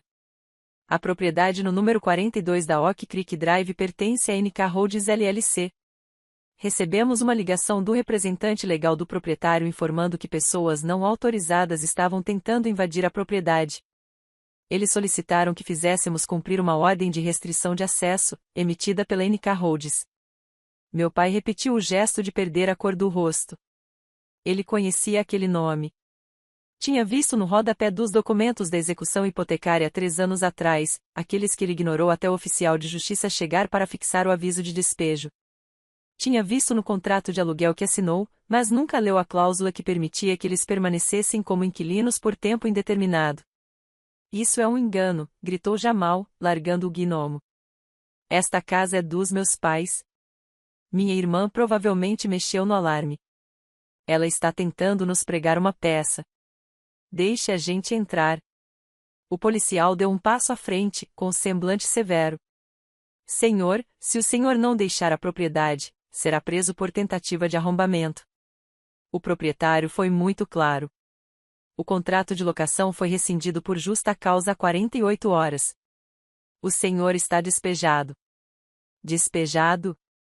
Minha mãe gritou a palavra com a garganta entrecortada. Vocês não podem nos expulsar da nossa própria casa.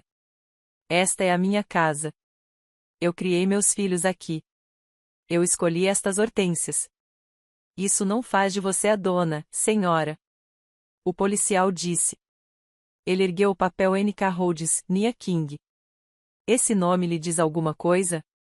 O silêncio que se seguiu foi pesado e sufocante.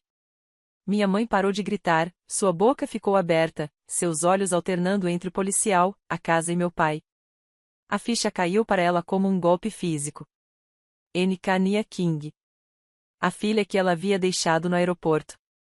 A filha quem ela havia chamado de fracassada. A filha que ela pensava ser apenas um cofrinho era, na verdade, sua senhoria.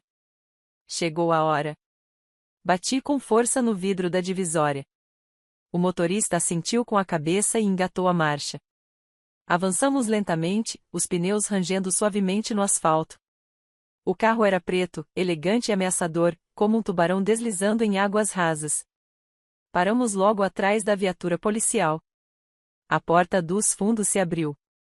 Saí. Eu não estava usando as roupas de viagem com as quais havia chegado. Eu estava vestindo um terno branco da Powers que custou mais do que os honorários do advogado que eu tinha à disposição. Ajustei meus óculos de sol e subi a entrada de carros. O clique dos meus saltos era o único som na rua. Parei ao lado do policial. Boa tarde, policial, eu disse, com voz calma e profissional. Sou o proprietário. Agradeço a sua rápida resposta. Acredito que essas pessoas estejam invadindo propriedade privada. Minha mãe olhou para mim. Ela olhou para a casa que pensava ser dela. Ela olhou para o policial que estava me dando a palavra. E pela primeira vez na vida, ela se sentiu pequena. Nia sussurrou, o que você fez? Tirei meus óculos de sol. Eu fiz o que qualquer proprietário responsável faria, Bernice. Removi os invasores. Minha mãe olhou para mim com olhos que já não eram de raiva, mas arregalados, com uma confusão apavorada, balançando a cabeça como se o movimento pudesse desalojar as palavras que eu acabara de dizer. Você comprou nossa casa, ela sussurrou, com a voz tão trêmula que mal se ouvia por causa do zumbido do carro de polícia parado. Isso é impossível. Temos uma hipoteca. Estamos pagando há 20 anos. Você parou de pagar há 3 anos, Bernice, eu disse, aproximando-me até ficar pairando sobre ela na entrada da garagem. Você se lembra dos avisos? Os cor-de-rosa? Aqueles que você escondia na despensa, debaixo das caixas de cereal, para que o papai não os visse. Ou talvez você se lembre, pai. Talvez você simplesmente tenha optado por ignorá-los porque Jamal precisava de mais $30.000 para uma plataforma de mineração de criptomoedas que nunca minerou uma única moeda. Meu pai estremeceu como se eu lhe tivesse dado um tapa. Ele olhou para os sapatos, incapaz de me encarar. Ele sabia. Claro que sabia. Ninguém deixa de pagar 6 meses de hipoteca por acidente. Você sente falta deles por escolha própria. O banco executou a hipoteca desta propriedade em 14 de outubro, há 3 anos. Continuei falando, tentando me fazer ouvir acima do murmúrio dos vizinhos, que agora gravavam cada segundo daquilo em seus celulares. Estava agendado para leilão. Você estaria na rua em 30 dias. Mas então aconteceu um milagre, não é? O banco ligou de repente e disse que um investidor anônimo havia comprado o título. Disseram que você poderia permanecer como inquilino na Wilhelm Trey, desde que mantivesse a propriedade em boas condições. Você pensou que fosse intervenção divina. Você disse a todos na igreja que Deus o havia abençoado por sua fidelidade. Dei uma risada curta e aguda que me pareceu um alívio. Não foi Deus, mãe. Fui eu. Eu constituí a NK Holdings LLC naquela manhã. Fiz uma transferência bancária para quitar as pendências e comprar a escritura definitivamente. Eu te salvei da humilhação. Eu te salvei da situação de sem-teto. Deixei você morar aqui por 3 anos sem pedir um centavo porque ingenuamente pensei que você era apenas ruim com dinheiro, e não uma pessoa ruim. Minha mãe balançou a cabeça negativamente, recuando até esbarrar na viatura policial. Não, não, você está mentindo. Você só quer nos prejudicar. Você não teria condições de comprar esta casa. Você é apenas um gestor de crises. Fiz um sinal para meu advogado, que havia parado em um sedã atrás do meu Maybach. Ele saiu carregando uma pasta grossa. Ele me entregou a escritura. Eu o levantei. O carimbo do escrivão do condado era claramente visível, o selo brilhando ao sol da tarde. Eu poderia comprar esta casa 10 vezes, eu disse. Enquanto você canalizava cada aroma disponível para as ilusões de Jamal, eu estava construindo um império. Esta casa é minha. O carro na garagem é meu. Os móveis que tanto te preocupam são meus. E durante 3 anos, eu deixei você brincar de faz de conta. Deixei vocês agirem como senhores da mansão enquanto eu pagava os impostos prediais, o seguro e os reparos que vocês eram mesquinhos demais para fazer. Jamal deu um passo à frente, o rosto uma máscara de uma dolorosa constatação misturada com uma nova ganância desesperada. Então você comprou isso só para nos usar como arma, para nos controlar. Comprei isso para te proteger. Perdi a compostura, deixando transparecer o fogo por baixo. Comprei porque, apesar de tudo, vocês eram minha família.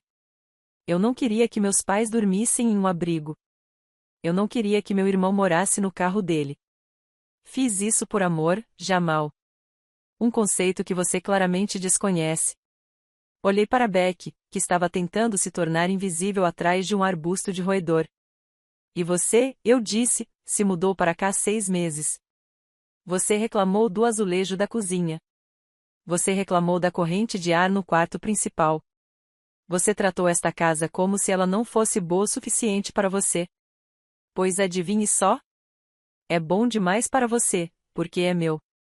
Minha mãe estava chorando agora. Lágrimas de verdade.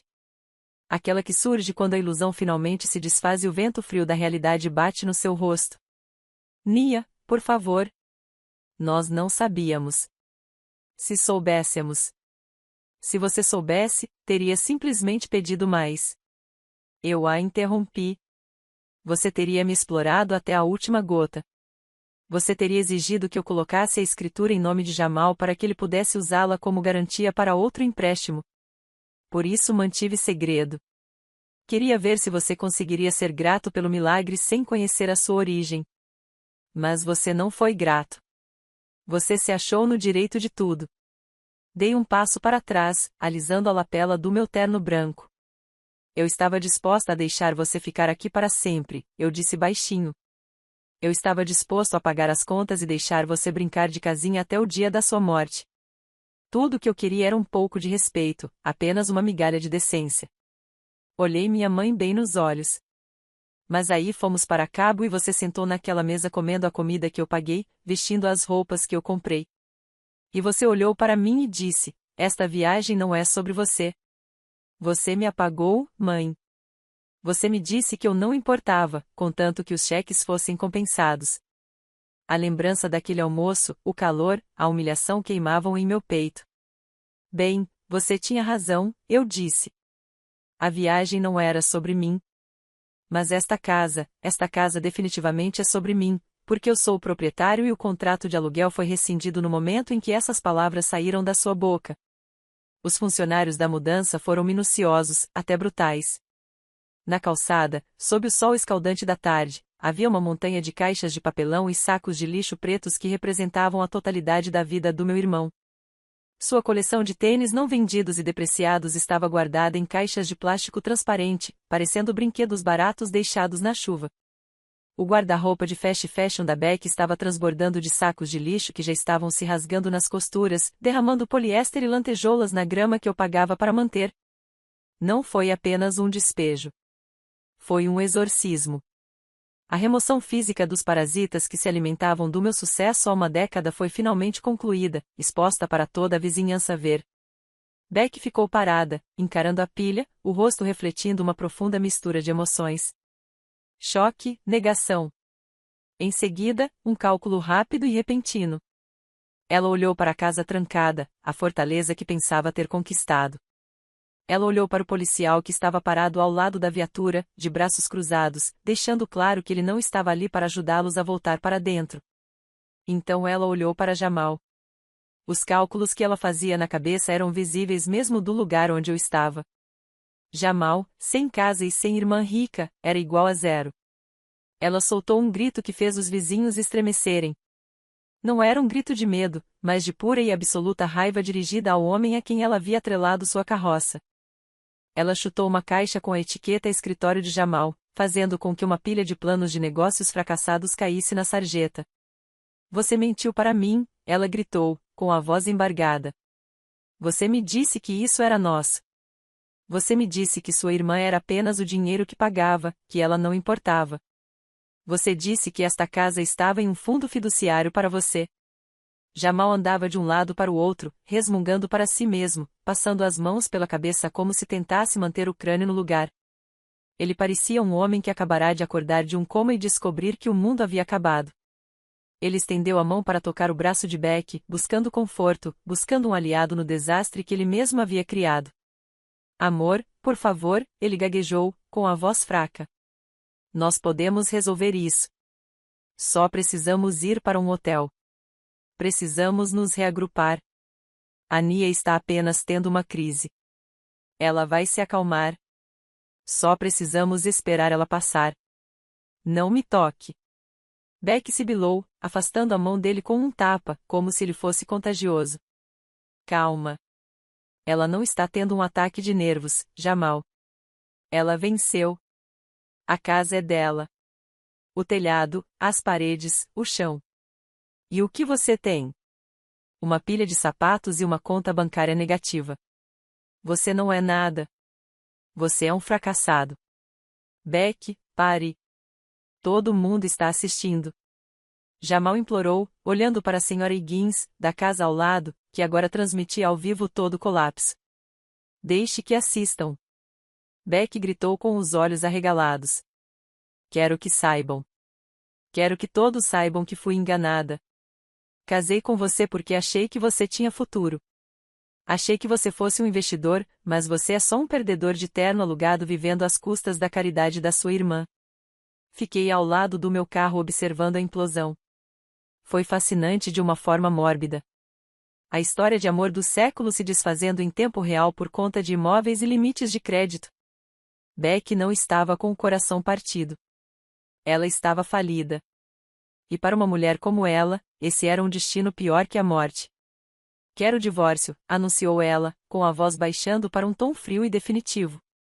Não vou continuar casada com um sem-teto. Não vou arrastar minha bagagem para um abrigo com você. Acabou para mim. Jamal parecia ter levado um tiro. Mas Beck, ele sussurrou, nós somos uma equipe. Nós deveríamos ser parceiros. Éramos uma equipe quando tínhamos dinheiro para gastar. Ela cuspiu as palavras. Agora você é só um peso morto, e eu não carrego peso morto. Ela pegou o celular e começou a digitar furiosamente na tela. Jamal ficou ali parado, balançando levemente, despojado de sua arrogância, despojado de suas mentiras. Ele olhou para a esposa, que o ignorava completamente, absorta na busca por um carro de aplicativo. Então, lentamente, ele virou a cabeça e olhou para mim. Vi o momento em que o desespero tomou conta. Vi o orgulho se dissipar, deixando para trás apenas a necessidade patética e desesperada de uma criança que nunca ouviu um anão. Ele caminhou em minha direção. O policial deu um passo à frente, levando a mão ao cinto, mas eu balancei a cabeça levemente em sinal de desaprovação. Deixe-o vir. Jamal parou a 90 centímetros de mim. Ele olhou para meus sapatos italianos. Olhou para os brincos de diamante nas minhas orelhas. Ele olhou para a escritura da casa que estava em cima do capô do meu carro. Nia, disse ele, com a voz trêmula. Por favor. Você não pode fazer isso. Para onde eu vou? Eu não tenho nada. Você tem exatamente o que conquistou, Jamal, eu disse. Ele desmoronou. Não era uma figura de linguagem. Ele desmaiou fisicamente. Seus joelhos bateram no concreto da entrada da garagem com um baque horrível. Ele agarrou a barra das minhas calças brancas, os nós dos dedos brancos, o rosto coberto de suor e lágrimas. Me desculpe, ele soluçou, enterrando o rosto no tecido do meu terno. Me desculpe mesmo. Eu vou te pagar. Eu vou trabalhar. Eu farei o que você quiser. Só não me deixe aqui. Não deixe que ela me deixe. Por favor, Nia, somos da mesma família. Você prometeu sempre cuidar de mim. Olhei para ele de cima. Lembrei-me dele roubando meu dinheiro da faculdade. Lembrei-me dele zombando do meu trabalho. Lembrei-me dele tentando invadir meu laptop no México. Não senti pena. Não senti amor. Senti a frieza e a clareza de um cirurgião removendo um tumor. Puxei minha perna, soltando-o de seu aperto. Dei um passo para trás, limpando a poeira do lugar onde ele havia me tocado. Prometi cuidar do meu irmão, disse eu, com a minha voz ecoando na frente da casa onde ele morava. Mas você não é mais meu irmão, Jamal. Você é um homem de 35 anos ajoelhado na terra porque tem preguiça de ficar de pé com os próprios pés. Você não é uma vítima. Você é um parasita e eu não vou mais te alimentar. Levante-se, ordenei. Ele olhou para mim, com os olhos vermelhos e o nariz inchado e com o catarro escorrendo. Ele não se mexeu. Levante-se, repeti em voz mais alta desta vez. Tenha um pouco de dignidade, Jamal. Você está se envergonhando. Está envergonhando o nome da família que você diz tanto valorizar. Levante-se e ande. Ele não se levantou. Simplesmente caiu de volta sobre os calcanhares, chorando com as mãos no rosto. Um homem-criança destruído que finalmente se deparou com um obstáculo intransponível, que não conseguiu superar nem com charme nem com intimidação. Atrás dele, um sedã prateado parou junto ao meio-fio. Era um Toyota velho e surrado com um adesivo da Uber no vidro. O motorista, um rapaz jovem com barba por fazer, debruçou-se para fora da janela.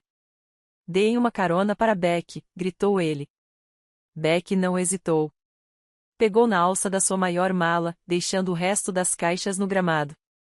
Ela não olhou para Jamal. Ela não olhou para mim. Ela desceu a entrada da garagem, seus saltos clicando em um último adeus.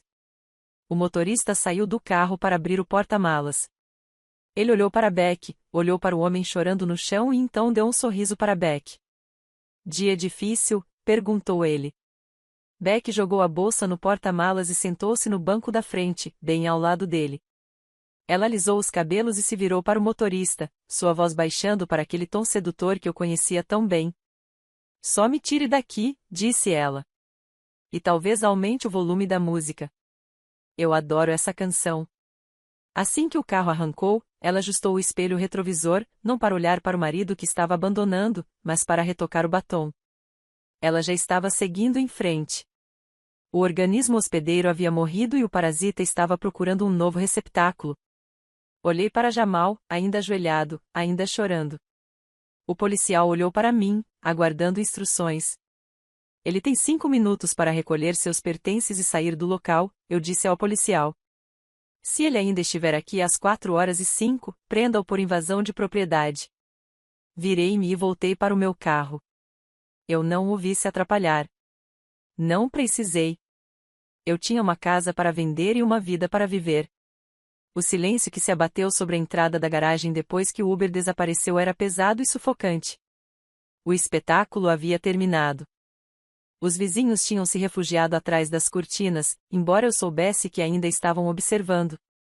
Jamal estava freneticamente enfiando as caixas de tênis restantes na traseira de seu carro alugado, apavorado com a possibilidade de o policial cumprir a ameaça de prendê-lo. Isso deixou apenas nós três em pé no concreto, eu, o proprietário, e meus pais, os inquilinos que acabávamos de ser despejados. Meu pai, Desmond, parecia um homem cuja alma havia sido sugada. Ele estava olhando fixamente para o local onde o carro de Beck havia desaparecido. Talvez tenha percebido que o legado que pensava estar construindo era, na verdade, apenas um castelo de cartas que finalmente desmoronou. Mas minha mãe, Bernice, não havia terminado. Ela nunca terminava. Ela desviou o olhar do filho arruinado para mim, e eu observei sua expressão mudar. A raiva havia desaparecido. A sensação de ter direitos adquiridos havia desaparecido. Em seu lugar, havia uma vulnerabilidade aterradora, uma fragilidade transformada em arma que ela guardava para momentos em que não lhe restava nenhuma outra munição. Ela deu um passo em minha direção, com as mãos juntas como se estivesse em oração. Ela parecia velha. Pela primeira vez, via as linhas ao redor de sua boca não como marcas de amargura, mas como rachaduras em uma fachada que não conseguia mais se manter de pé. Nia, disse ela, com a voz trêmula. Olhe para nós. Olhe para o seu pai. Ele tem 62 anos. Ele tem pressão alta. Eu tenho artrite. Não podemos viver na rua. Você não pode fazer isso conosco. Eu não me movi. Mantive minha posição. Meus calcanhares firmemente plantados na entrada da garagem que me pertencia. Não fui eu quem parou de pagar a hipoteca, mãe. Não fui eu quem pegou uma vida estável e a apostou em um filho que nunca trabalhou um dia sequer na vida. Ela soltou um soluço, um som úmido e patético. Nós cometemos erros. Eu sei que cometemos erros, mas somos seus pais. Nós lhe demos a vida. Isso não significa nada? Vocês vão mesmo nos deixar dormir em um abrigo? Vão deixar seu pai dormir em um catre ao lado de estranhos só para provar alguma coisa? A manipulação emocional. Era a sua obra-prima. Ela estava tentando me fazer sentir como a vilã em uma tragédia que ela havia escrito, dirigido e estrelado. Ela queria que eu cedesse. Ela queria que eu dissesse, tudo bem, você pode ficar só mais um mês. E então aquele mês se transformaria em um ano, e eu voltaria a ser o financiador, pagando pelos erros deles com a minha tranquilidade. Mas eu havia me preparado para esse momento. Eu sabia que ela ia usar a questão da idade. Eu sabia que ela ia usar a questão da saúde como desculpa. E como sou filha da minha mãe, eu tinha um plano. Meti a mão na minha bolsa. Os olhos da minha mãe brilharam com um lampejo de esperança. Ela pensou que eu estava pegando meu talão de cheques. Ela pensou que eu estava pegando as chaves de casa. Em vez disso, tirei um pequeno chaveiro de latão com uma única chave prateada e uma etiqueta de plástico branca. Não vou te mandar para um abrigo, Bernice, eu disse, com a voz desprovida de calor. Eu não sou tão cruel assim. Mesmo que você tenha me abandonado em um aeroporto quando eu tinha 15 anos, mesmo que você tenha me feito acreditar que estava na miséria enquanto comprava bolsas, eu ainda tenho consciência. Estendi a chave.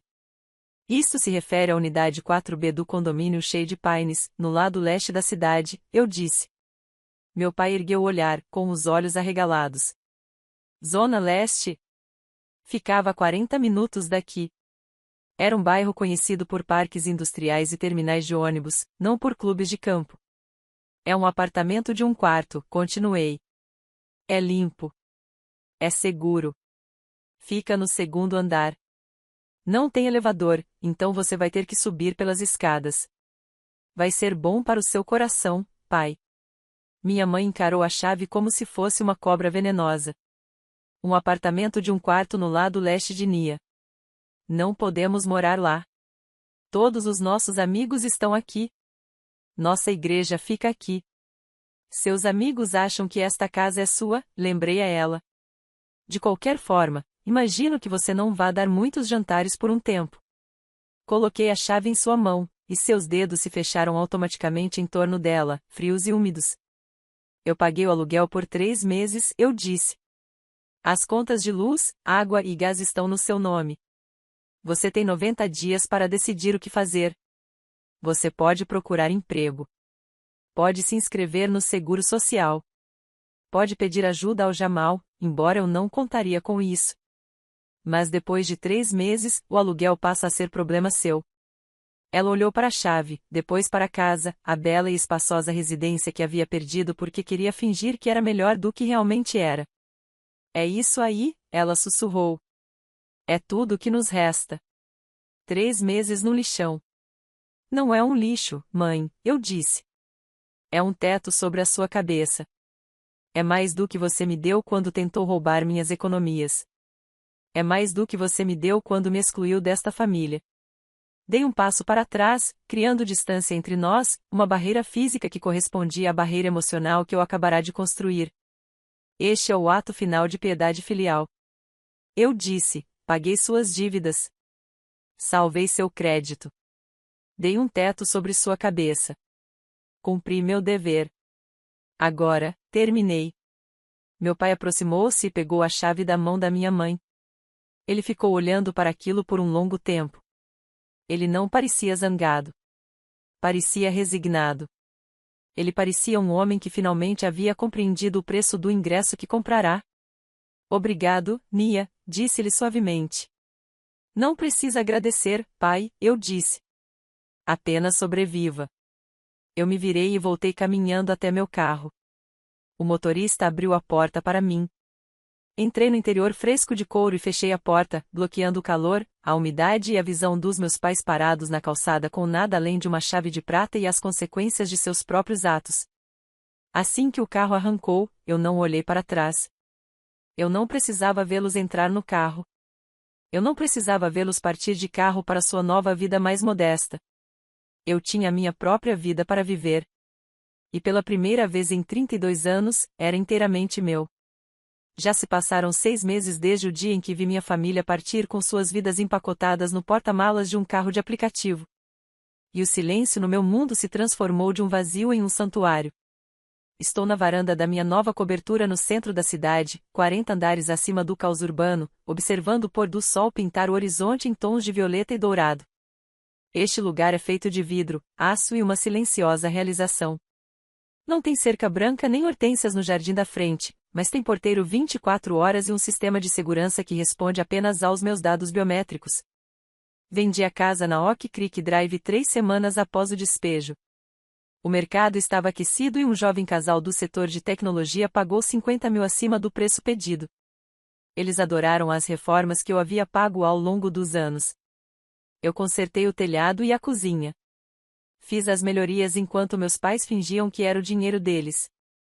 Peguei o dinheiro da venda, cada centavo do patrimônio que meus pais presumiam ser seu fundo de aposentadoria, e reinvesti. Eu não comprei um iate.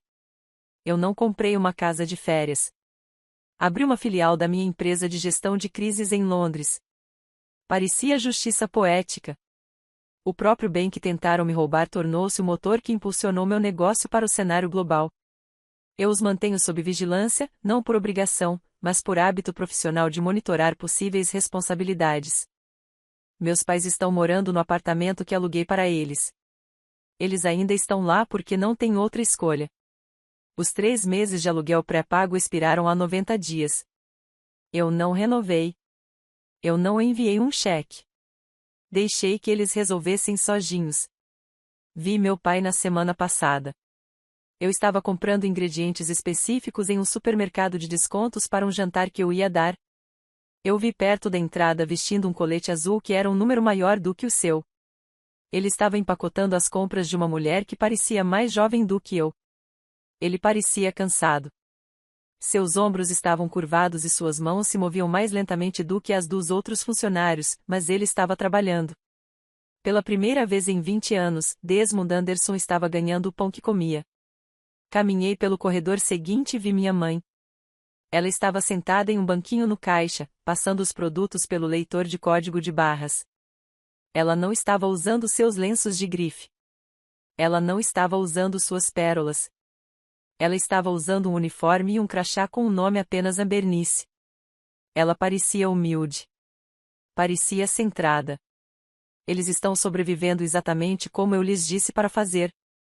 Eles estão aprendendo o valor do dinheiro da maneira mais difícil, aos 60 anos de idade. É uma lição dura, mas é a única que realmente funciona. Eu não fui cumprimentá-los. Não senti vontade de resgatá-los ou envergonhá-los. Acabei de pagar minhas compras e fui embora. Jamal não teve tanta sorte. Ou talvez a sorte não tenha tido nada a ver com isso. O desespero torna as pessoas descuidadas. E Jamal já partia de uma situação de falta de inteligência. 2 meses após o despejo, depois que Beck o deixou e ele estava dormindo no sofá de um amigo, ele tentou realizar uma operação de clonagem de cartões de crédito. Ele comprou um leitor de cartões online e tentou coletar dados em um posto de gasolina.